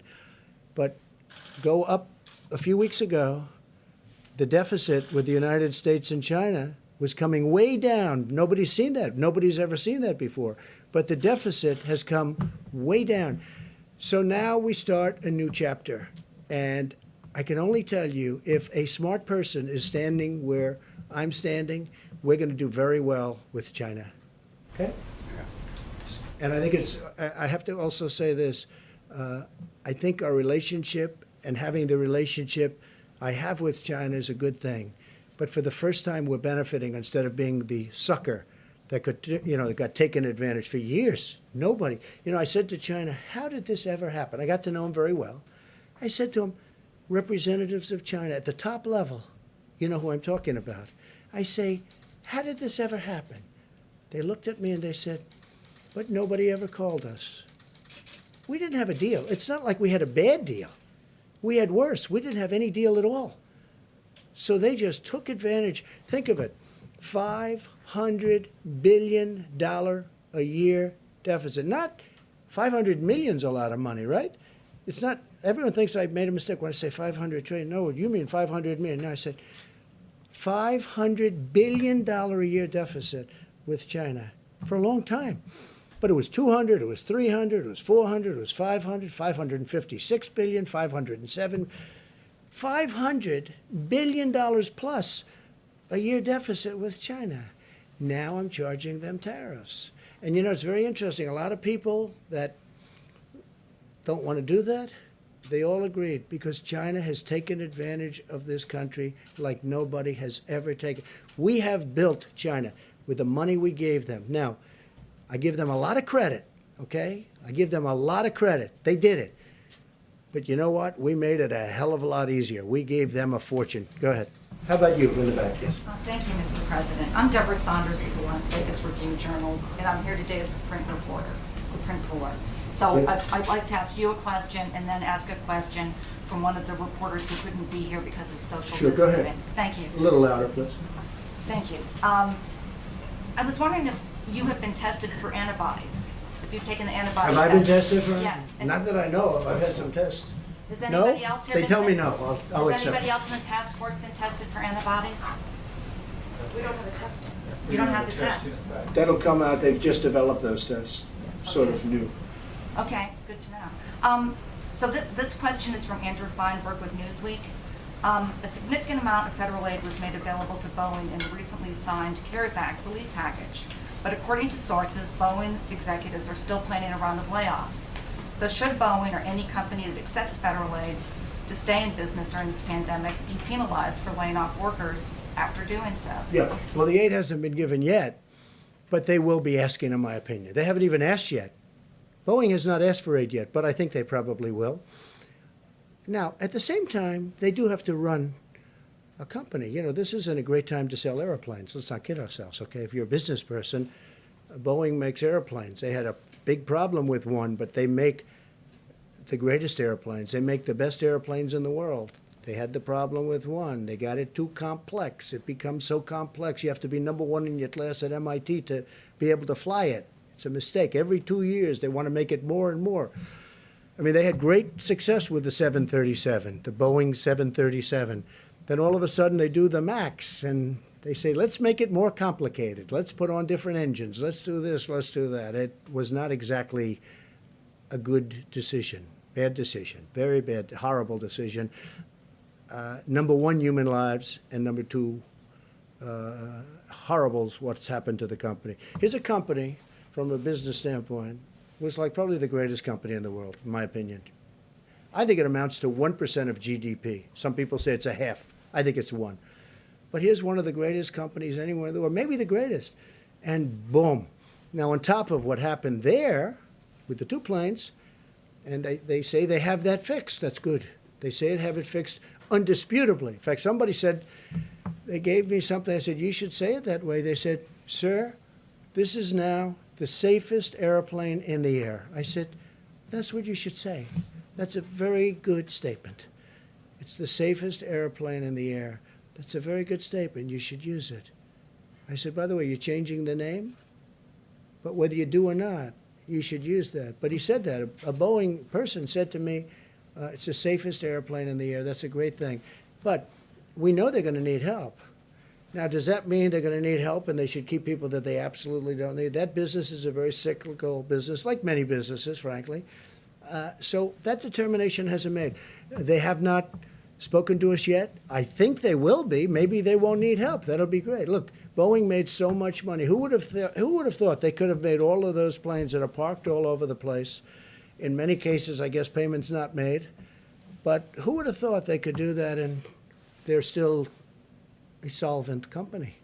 Okay? I mean, what a tragic thing happened in numerous ways, but also economically. So when they see us, making sure that Boeing is strong again is very, very powerful and very important, and we'll do whatever is necessary to do. Please. Yeah, thank you. I have a quick one and then a longer one. First of all, have you had a chance... Should we keep this going, everybody? Huh? You're the president. Jim wants to leave. No. Keep it going for a while, yes? I mean, we have time if you want. You're not going to criticize me that the conference was too long? You know, if I leave short, yesterday I left short. It was too short. If I stay too long, they say it was too long. Someday we're going to get it just right. Okay. Should we continue? Should we continue? Yes? Well, at least answer my questions. Yeah. Okay, let's, at least for your question. Have you had a chance to speak to... Not a bad boy. Have you had a chance yet to speak to Boris Johnson since he came I have not. No, I have a call just to wish him well to his group. No, I don't want to be calling him now. I want him to get better. He's a great guy. He's become a friend of mine, a real friend of mine. You know, he has a great feeling for our country. Obviously, for his country, he loves it. He's a tremendous guy. And slightly more complicated. He's become. I think he's probably right now. He was very high to start. I think he might be 100% popularity right now. I think he's, you know, they talk about approval polls, right? You ever hear that term? I'm sure you never heard that. I hear it all the time. His approval rating must be about 300%. But he's a great guy. He was a great guy before, and I think people see what he's been through. What he's been through is incredible. And they say a big turn. So let's see what happens. Let's hope. If I may, where do you see the use of something like immunity certificates or documents or passports when we get to antibody? Something like, excuse me? Immunity certificates. Once we get to antibody testing, whether this will be a useful way. Well, I see a lot of, yeah, I see a lot of different things. We're going to be very careful for who comes into the country. Look, my opposition party wants to have open borders. This is a case where I'm very glad that my position is I don't want open borders. I want very strong borders. That includes not only on the southern border, our southern border with Mexico, and you could also say our northern border with Canada. But we want to have strong borders. And I think this is maybe one of the learning points. We learned something about borders. We need borders. The country needs borders to be a great country. And this is, I think this is a great point. Go ahead, do you have something else? Yeah, I wasn't just thinking about for borders. I just thought for ordinary Americans who are currently stuck at home, if they're tested for antibodies, it turns out they've had the disease and therefore shouldn't be infected again. Some sort of documentation that would allow them to go back to work safely. You mean once they get better? Yeah, or people who might not. Okay, so they have the disease, and they're better, and they have the immunity now. They have, supposedly, according to what I'm hearing, it could be for a long period, could be for a lifetime, it could also be for a year or two, I'm hearing, Tony. So nobody's told me yet if it's for a year, if it's for 2 years, or if it's for a lifetime. Like chicken pox. They say if you have chicken pox, you have immunity. They say for a lifetime. I hope that's true. But nobody's actually told me with certainty, maybe because they don't know yet. You don't know yet. Because it's new. You know, this came upon us. Nobody knew. We just, they do know you have it for a period of time. And it's strong for a period of time. They don't know, and that's hence the antibodies that we're making. I saw somebody who was really sick, and he got better, a young person, relatively young person, 35, and physically fit, you know, and he got better. He made it, barely, but he made it. His first thing that he did when he was better is, I want to give whatever I can give to help other people, because nobody should go through it. It's a tough thing. So we don't know yet how long, if you'd like to add anything to that, but we don't know yet, is it a year? It will be a year, but is it more than a year? And only time is going to tell, okay? Thank you. One more question. Go ahead, try one more. Will you have governors, mayors, members of Congress on the Open the Country Council that you talked about? Yeah, I think so. I think we're going to put some governors. I've gained great respect for governors, both Republican and Democrat. I've actually become friends with some of the Democrat governors that I wouldn't have really had the privilege of getting to know. And Governor Murphy of New Jersey is a very liberal guy. I'm not, but we've had a great relationship. John Bell, as you know, I call him John Bell, but John Bell Edwards, people call him John Bell, sort of a cool name, from Louisiana. I have a very good relationship with him. Gavin Newsom, honestly, I think we've fight on every. Hey, we're fighting right now. I want automobiles to be made cheaper and safer and stronger, but you save $3,000-4,000 per auto, and environmentally equal, or better maybe. And we're fighting on that. We're fighting a lot of different things. We fight on the border. He wants open borders. I want people to come into our country illegally. But I've gotten very friendly with Gavin Newsom. He's done a very good job here. I think I've gotten very friendly. I mean, he's been, I think, sort of a friend of mine for a long time. Don't get to see him much, but Governor Cuomo of New York, we talk all the time. I told you, I spoke to him literally the last call just before walking in here. I've really developed a lot of good friendships with the governors, and including governors, I think Mike DeWine, Republican, but I think he's done a great job in Ohio. So yeah, I want to put on both parties. I want to have some governors. I'm not going to have all of the governors, but I'd like to put some representative governors on the council. Yes, I would like to do that. Any to serve? Yes. I have. I've asked a couple of them. They've all said yes. So far, everyone said yes. I think everybody would like to be on that council. That's a very important council. Go ahead in the back, you haven't gone yet. Thank you, Mr. President. Two questions, if I may. Do you have a message to those pastors who are still planning to have Easter services, defying the public health guidelines? Well, so you're gonna have to say it louder. To those what? To those pastors who are still planning to have Easter services in person. Pastors who Oh, are the pastors, I defying didn't the- understand your word. Okay, you have a very nice voice, but it's a little bit low, and you're far back. I've had talks with the pastors, and most of the pastors agree. And it's a very complex subject, let's face it, for the obvious reasons. I don't have to go into it. Most of the pastors agree that they are better off doing what they're doing, which is distancing. They feel that let's get this over with, and they want to get back to church so badly. I mean, can you imagine we have Easter Sunday, and I'm going to be watching Pastor Robert Jeffress, who's been a great guy. Did I tell you? He's been a great guy, and I'm going to be watching on a laptop. Now, a laptop is not the same as being in his church or being in another church. It's not. No matter what you say, we can say, oh, isn't it wonderful? But I've done this for 3 weeks, and they've had tremendous, I let people know who it is. They've had the biggest audiences they've ever had. They have millions of people now watching, and people are really liking what they're hearing. So I'm going to be with, on Easter, Pastor, I don't even know if he knows it yet, but he will soon. I think he will in about 2 minutes. Pastor Robert Jeffress, and he's a terrific guy, a terrific man. I've gotten to know him very well. He's a man of great compassion. He loves our country, and I'm going to be with him on Easter, meaning I'm going to be with him watching on a laptop. Doesn't sound good, but it's one of those things. It cannot be church. I'm not going to get into it. It cannot be church. Most pastors and most people, of faith, people that we listen to and respect and admire. Franklin Graham is a person I have great respect for. Most people will, and who's done an incredible job in New York on Central Park, where they put up Samaritan's Purse. He's done an incredible job. The son of the late, great Billy Graham. His family is incredible. He's incredible. Franklin Graham, the job he's doing he loves to do it. He has such a passion, and that's why he's so good at it. He does it with incredible love. And he will tell you, we're all saying we've got to get our country cured. I know there are some pastors and ministers and others that want to get together. And I have great respect for them. 2 of them I know. But I would say first, I'm a Christian, heal our country. Let's get healed before we do this. And if there's time to do that, we'll do it for hopefully the rest of our lives. Please. Thank you.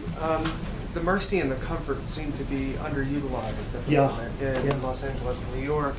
Is there any consideration either to sending the medical units into the cities to help the hospitals there, or to moving the hospital ships? So the Mercy and the Comfort were sent when projections were much higher. And I say, Tony backed it up. Deborah made the statement. They said, you're not going to need these many rooms. But we wanted to be prepared. I mean, we had the ship. They did an incredible job. With the Comfort was supposed to be in maintenance for a period of 4 weeks, and they had it done in 3.5, 4 days. And it came up. And so we had it there. If there was a disaster from the standpoint of you needed all of the... Now, I tell you, the Javits Center, Andrew will tell you, we were ready to go. It's incredible the job they did. But they're using less beds. This is a good thing, not a bad thing. They're using less beds. Now, Javits has been pretty busy over the last couple of days, and the death numbers are horrific. But you go back now, and you're finding they're going to start to come down very substantially, just based on the fact that the bed usage, the number of beds are much, much less, much, much less. So the Mercy and the Comfort were there in case they needed them. Los Angeles, where you have the one, and New York, where you have the other. They just don't. Fortunately, we haven't hit numbers where they would have been used. They're always going to be sort of overflow because they're on the edges. They're not as convenient as certain places. But the people were ready, willing, and able. They were ready to go. They were going to do a great job. But fortunately, we don't need, just like we didn't need as many ventilators. When they were asking in New York for 40,000 ventilators, I had experts, these people, I listened to them. They said, you'll never need that many. And they were right. And New York now has its, and I dealt really well with Mayor de Blasio. We got him a lot of ventilators. We got Andrew a lot of ventilators. But we never felt you needed the numbers that you were talking about, and we were right on that. Now, with all of that being said, we have a lot of ventilators ready to go. We have almost 10,000 in the stockpile. That 10,000 can move rapidly. We can be within 24 hours almost anywhere. And hopefully we're not going to have to be, but it's really, this has been a great military operation. It hasn't all been military because we're dealing with great companies. We have companies that are making masks, and we're all set up on the mask tool. I just told you we have an order coming in soon, 500 million masks, 500 million. We have companies, you know the story with GM or 3M, also GM, but 3M is doing a great job. I spoke to the CEO the other day. We settled it out. We had a dispute with them, and it's now all settled. And I think they're trying to show the country something, maybe me, but the country something. So we've done, I think, and not me, I'm not talking about this country, our country, the people that are doing it, Army Corps of Engineers, FEMA, these people sitting right here, people that we have in the back that are watching every word that we're saying, they've done a fantastic job. They really have done a fantastic job. Please. Thank you, Mr. President. I wanted to ask you a question about testing. You've mentioned the impossibility of testing the entire American public. So has what do we have? The Surgeon General. Hold on. What do we have? 350 million people? You're going to do 300? That's not what I'm getting at. What I'm getting at is priorities. And Dr. Birx has mentioned how there have been priorities in certain regional parts of the country. And I wanted to ask you specifically about one industry in particular, and that's food processing plants. Is there a priority to get testing at food processing plants all across the country? Well, you're asking that because of what happened. It's a fair question, too. What happened in Denver? Because in Denver, I've never seen, I said, what's going on? We're looking at this graph where everything's looking beautiful and it's coming down, and then you got this one spike. I said, what happened in Denver? And many people, very quickly. And by the way, they were on it like so fast you wouldn't believe it. They knew every aspect. They had people going, not only testing, who did you see, where were you, how many people did you meet, were you out to dinner in somebody else's home, where were you, where did this number of people come from, they are totally on it. Now this just happened. I just saw it this morning. I'm looking at everything smooth, going down, topping out. Then you have this one spike in Denver. It's like, where did this come from? So we'll be looking at that, and we don't want cases like that happening. This is the kind of thing can happen. This is very complex. This is a very brilliant enemy. It's a brilliant enemy. They develop drugs like the antibiotics. You see it. Antibiotics used to solve every problem. Now one of the biggest problems the world has is the germ has gotten so brilliant that the antibiotic can't keep up with it. And they're constantly trying to come up with a new. People go to a hospital and they go for a heart operation. That's no problem, but they end up dying from problems. You know the problems I'm talking about. There's a whole genius to it. We're fighting, not only is it hidden, but it's very smart, okay? It's invisible, and it's hidden, but it's very smart. And you see that in a case like Denver. But I think we're doing well, and they're on Denver like you wouldn't believe. I came in this morning, it was a flurry. I said, what's going on? They said, Denver. I said, what happened at Denver? Because Denver was doing pretty well. And they've got that under control. But yeah, that would be a case where you do some very big testing. Peter? Mr. President, we learned that more than 16 million Americans filed for unemployment over the past 3 weeks. It's Good Friday. It's payday. We are seeing troubling, paralyzing lines at food banks around the country. What do you say to those Americans in need right this moment? Number one, I love them. Number two, we're working really hard. It wasn't their fault what happened. Sometimes they don't do a good job and they lose their job. That's one thing. This is a case where we take the strongest economy in the history of the world, which is what we had. More people working in the United States, Peter, than ever before. Almost, look at the numbers, 160 million people, almost, just short of 160. Excuse me. So We have the greatest economy we've ever had. And by the way, black unemployment, Hispanic unemployment, Asian unemployment, the best numbers we've ever had in virtually every way. And then you get hit like this. And it's traumatic. People that had great jobs, that went out to dinner and they didn't have any problems, they take their family, they were making good salaries, all of a sudden, you know, you use the term cold turkey. It's cold turkey. They go from that to having no money and waiting for their checks, which are being processed very rapidly, but they have to go out and look for money. It's a terrible thing. All I say is we love them. We're working so hard, and they're going to be back. And I hope they're going to be back even stronger than before. Let me ask you about that if I can, just to follow up then. You chose not to do a national stay-at-home order. Now that you say you want to reopen parts of the economy, what authority do you have to do that? Isn't it ultimately up to the states to do that? Yeah, no, it's really, the states can do things if they want. I can override it if I want. But the national stay-at-home, just so you understand, 95% of the country is stay-at-home. Like as an example, I was speaking with the great governor of Texas, Greg Abbott, the other day. He has a stay-at-home. A lot of people didn't even know it, but he had a stay-at-home. Some people reported Texas wasn't. He had a very strong stay-at-home. 95 to 96%. South Carolina, as you know, has it, which at one point, a week ago, they didn't have. South Carolina, another great governor, McMaster. 95% of the country is covered. Now, the states that aren't, and again, constitutionally, from a federalist standpoint, if I thought there was a problem, if I saw a state with a problem, I would absolutely demand it. But they're doing great. And the states that aren't are states that have not had a big problem. What authority do you have to reopen right now? The same way that it's up to the states to shut it down, it's up to them to reopen. What authority I do you have great authority if I want to use it. I would rather have the states use it. I would rather, and this is so shocking for me. A lot of people are saying, wow, he's really very reasoned, isn't he? A lot of people are shocked. They think I'd do it. I have absolute authority to use it. But so far, our relationship with governors and the job they're doing, I haven't had to do it. Would I do it if I saw a state that was out of control and they didn't have the stay-at-home policy? I would do it in a heartbeat.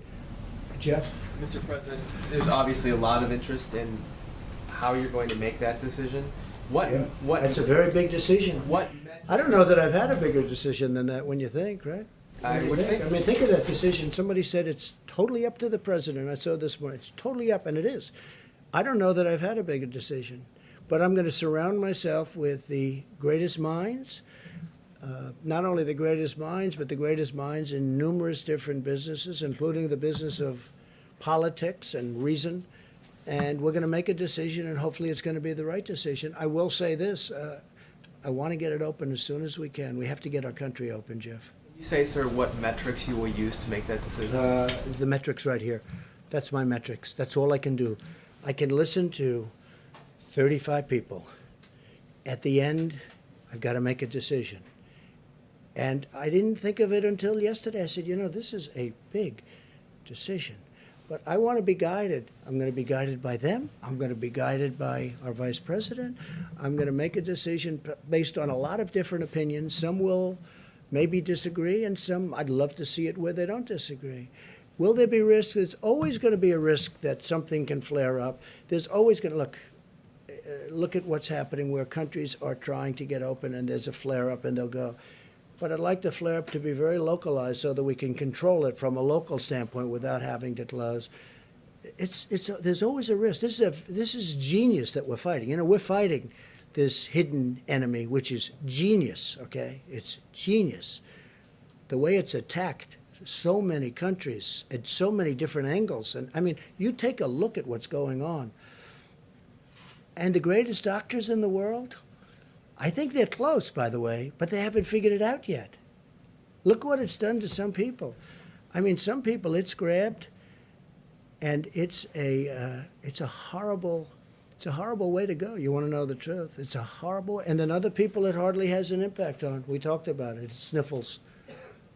It's less. They don't even know they had anything. And some people. I looked at New York this morning, and I look at what's happening and the amount of people that are dying, and dying, violently dying. It's a very tough adversary, but we're going to win, and we're going to win it we're going to win it very decisively. I'm going to have to make a decision, and I only hope to God that it's the right decision. But I would say, without question, it's the biggest decision I've ever had to make. Quick follow-up for the doctor, if I may, for Dr. Fauci and Dr. Birx. The models, as I understand them, are based on social distancing continuing through May. Is that correct? And if you were to open the economy on May 1st or sometime during that month, would that impact the models in terms of the deaths that you expect? You want to answer that? We're taking turns today. Good. Good. So the model, the IHME model, does state that it's through May. We've had these model discussions, haven't we, for weeks now. So the models are informed by the data, and you can see how much that model has shifted on the amazing work of the American people.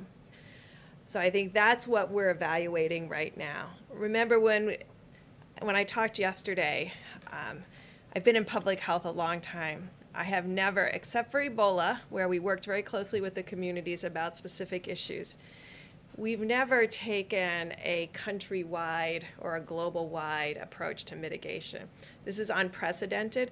I will tell you there is nothing in the literature about specifically what to expect, and I think that's why the models continue to modify themselves based on what actually has happened with social distancing and hand washing and all of the pieces that the American people are doing, the decreasing, the closing of the bars, the closing of the restaurants, no communal eating. That was thought to be a very big issue in many of the other cultures that went through this virus.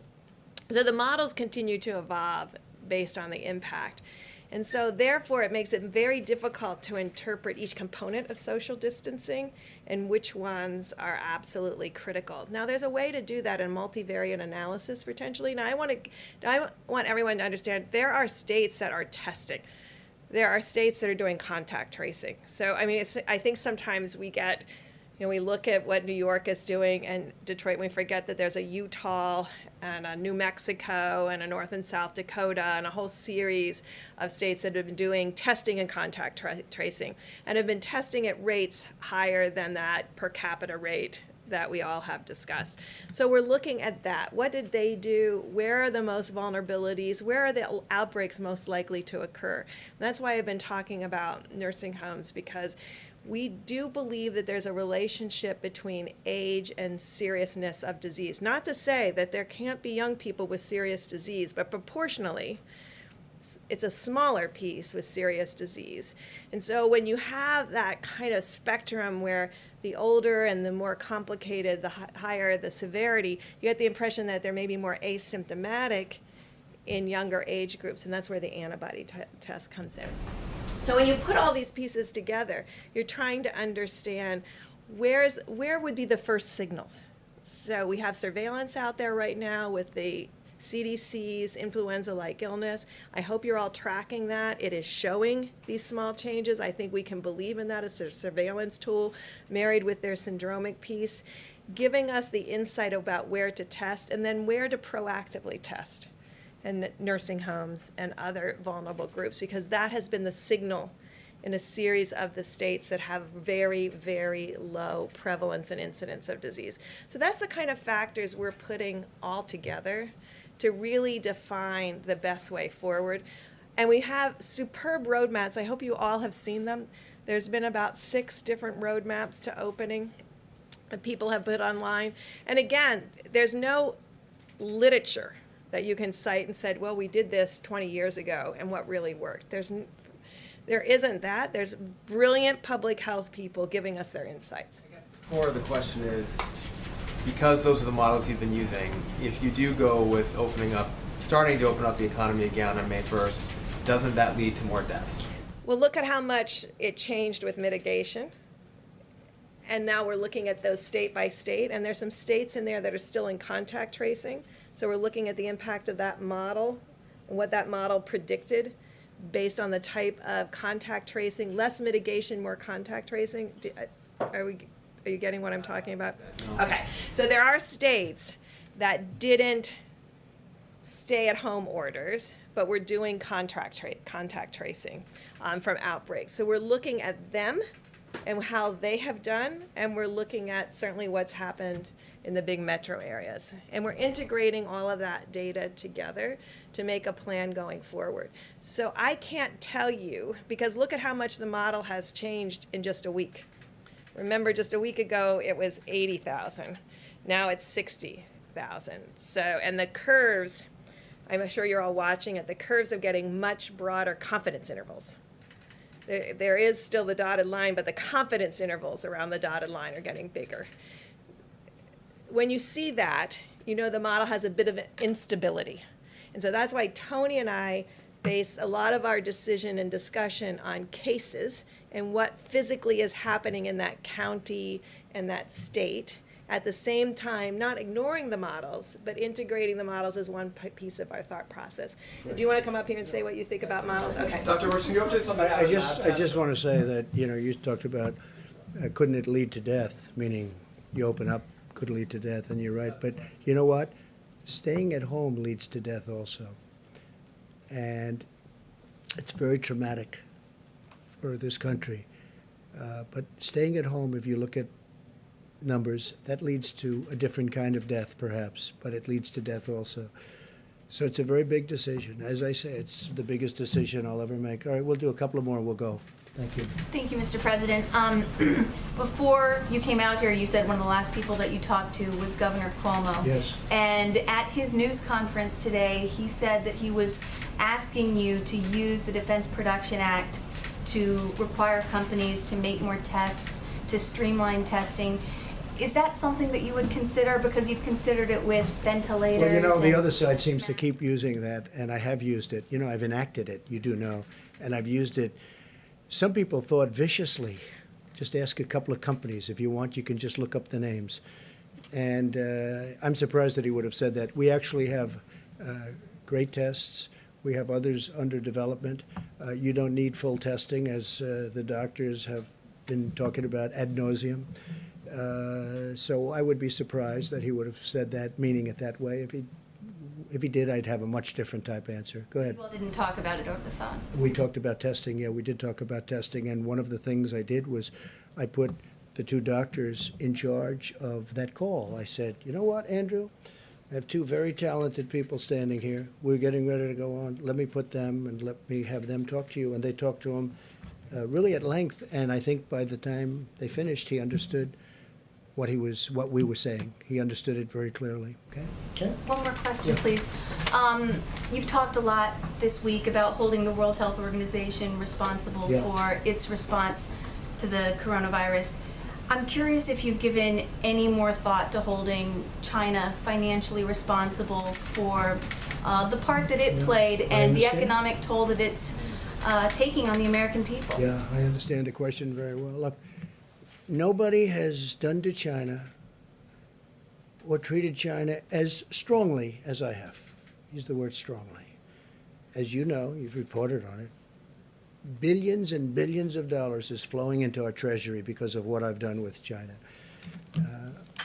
I think it's a very sad thing that happened. And I think if people knew, including the World Health Organization, and I do believe they knew, but they didn't want to tell the world.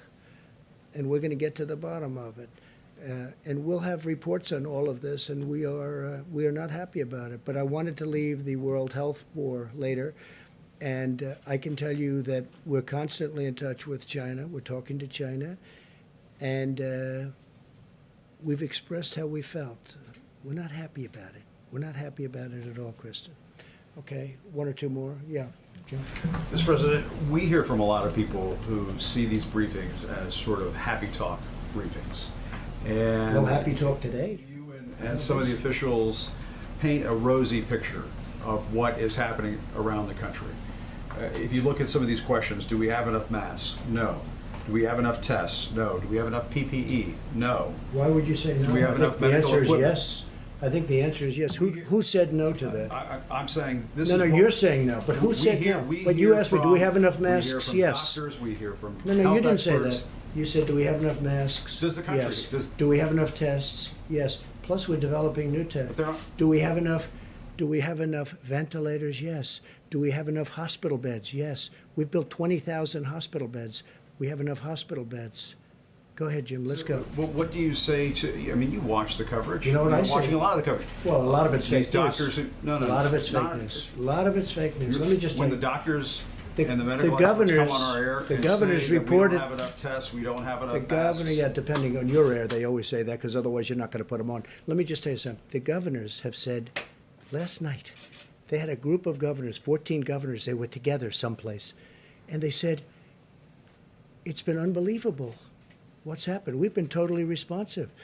Ventilators. Everyone has the ventilators they need, to a point where we're getting calls from foreign countries saying, you have all the ventilators, can we get some? And we're going to try and help some of these countries. These people have done an incredible job. This is not happy talk. Maybe it's happy talk for you. It's not happy talk for me. We're talking about death. We're talking about the greatest economy in the world. One day I have to close it off. And we did the right thing, because maybe it would have been 2 million people died instead of whatever that final number will be, which could be 60, could be 70, could be 75, could be 55. Thousands of people have died. There's nothing happy about it, Jim. This is sad talk. This is the saddest, these are the saddest news conferences that I've ever had. I don't like doing them. You know why? Because I'm talking about death. I'm talking about taking the greatest economy ever created. We had the greatest numbers we've ever had in almost every aspect of economics, from employment to companies. Look at the airlines. They were having the best year. Now all of a sudden we have to save them. Okay? There's no happy talk, Jim. This is the real deal. And I've got to make the biggest decision of my life. And I've only started thinking about that. I mean, you know, I've made a lot of big decisions over my life. You understand that. This is by far the biggest decision of my life, because I have to say, okay, let's go. This is what we're going to do. When you have hospital administrators. Sure. But you have many doctors that say, unbelievable job. I watched this morning, and I watched a certain network, and it wasn't Fox, and you had doctors saying that we've done an incredible job. You just read off these no, no, no. Well, we have ventilators, we have equipment, we have beds. How about beds? I mean, Governor Cuomo just told me a little while ago he's got plenty of beds. In fact, they're having a hard time filling Javits Center. We built them 2,900 beds. So that's not a fair question. When you're Jim, look, sanitizing masks and you're talking about reusing Jim. PPE, obviously you don't have enough. No, excuse me. We have masks. We have everything. And we were trying to get ready for the surge. And a lot of people said it will never happen. Deborah said it. You'll never need that many beds. They said we needed 40,000 ventilators. 40,000. It's like building a car. 40,000 ventilators. People said, I felt it too. You'll never need that many. Guess what? We're the envy of the world in terms of ventilators. Germany would like some. France would like some. We're going to help countries out. Spain needs them desperately. Italy needs them desperately. Mexico needs them desperately. He asked me last night, would it be possible to get 10,000 ventilators? Within a short period of time, I'll be able to help out Mexico. No, Jim, just the opposite of your question. It's not no, no, no. It's yes, yes, yes. We're in great shape. And you know what? What's happening now is those numbers are horrible. But take a look at the number of beds. We have beds available all over New York. New York really being the epicenter. New York has experienced something that has been absolutely horrific. I saw Hart's Island yesterday. I saw those people being buried yesterday. Fortunately, we have the beds, and you can speak to Mayor de Blasio, you can speak to Governor Cuomo. People can't even believe the job we've done. They can't even believe it.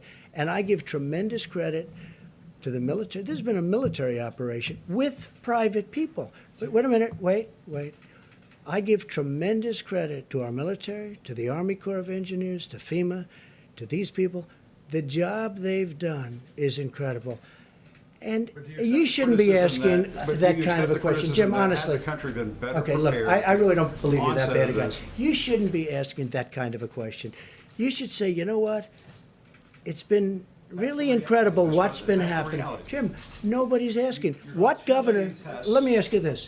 What governor, we have more tests than anybody in the world. We have virtually every country in the world calling us, asking us, how do we get these tests that you have? Your testing is the best in the world. How do we get it? They've done a fantastic job. And when you ask a question like that, it's very insulting to a lot of great people. Okay, one more, please. Please, go ahead.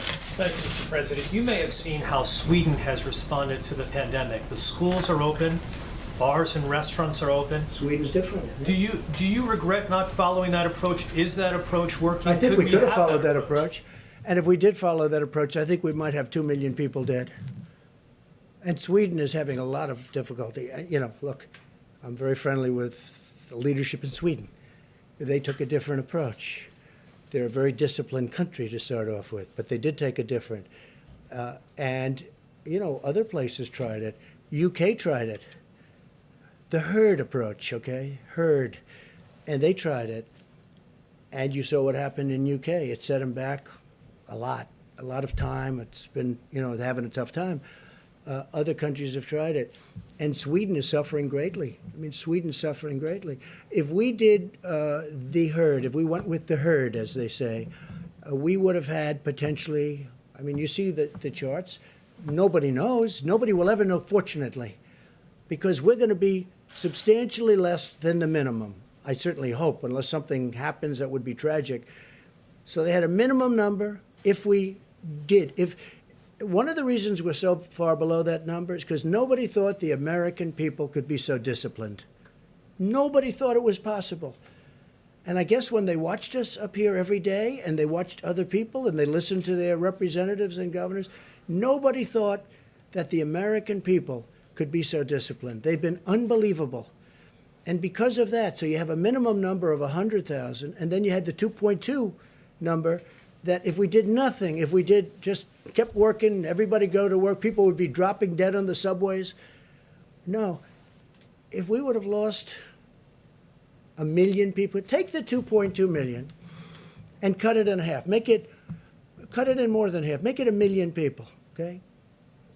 Now take that number and cut it in half. Make it 500,000 people. That's if we did nothing, right? It's unacceptable. It's too many people. So we spent more money on stimulus? Who cares by comparison? You take 2.2, you cut it in half, you cut it in half, you cut it in half, you keep cutting it in half. I don't care what number you choose. 500,000, 400,000. Well, we're going to have, we were talking 50, 60, 65, maybe. Maybe. But if we would have done what one country tried, and it has been very tough for them, you know that, very, very nasty, very tough. But if we would have done that here, and again, you got to remember, UK tried it. And I was a little surprised, and I watched it. They were going about, 2 weeks, and they said, we got to stop, because they were going to have a whole country infected. So with all of that being said, we got to get back to work. We got to get our country open. But we could have lost 2 million people. We could have lost 1 million people. We could have lost 500,000 people. If we would have lost 500,000 people, now I'll say this also, from the standpoint of being president and vice president, and we're up there and we're doing that herd and we're going to bullet through it, do you honestly think people like Jim and yourself and other people Jeff, would have put up with it? As people are dying all over, they would have said, this man is crazy. Because the numbers, Tony, at a minimum, would have been many, many times greater than the numbers we're talking about. So I'm very honored by our decisions, all of us. We talk about it all the time. I said, you want to let him you just ride it. You just ride it right through. We would have lost potentially millions of people. Now, it would have been unsustainable. It would have been impossible to do. And the American people have been so disciplined. It's been my honor to be their president. I've said it before. I'll say it again. I'll say it always. It's been my great honor to have been their president. And I have a big decision coming up. And I only hope to God that it's the right decision. But it'll be based on the input from a lot of very talented people, very smart people, and people that love our country. Thank you all very much. Thank you. Thank you very much. Thank you.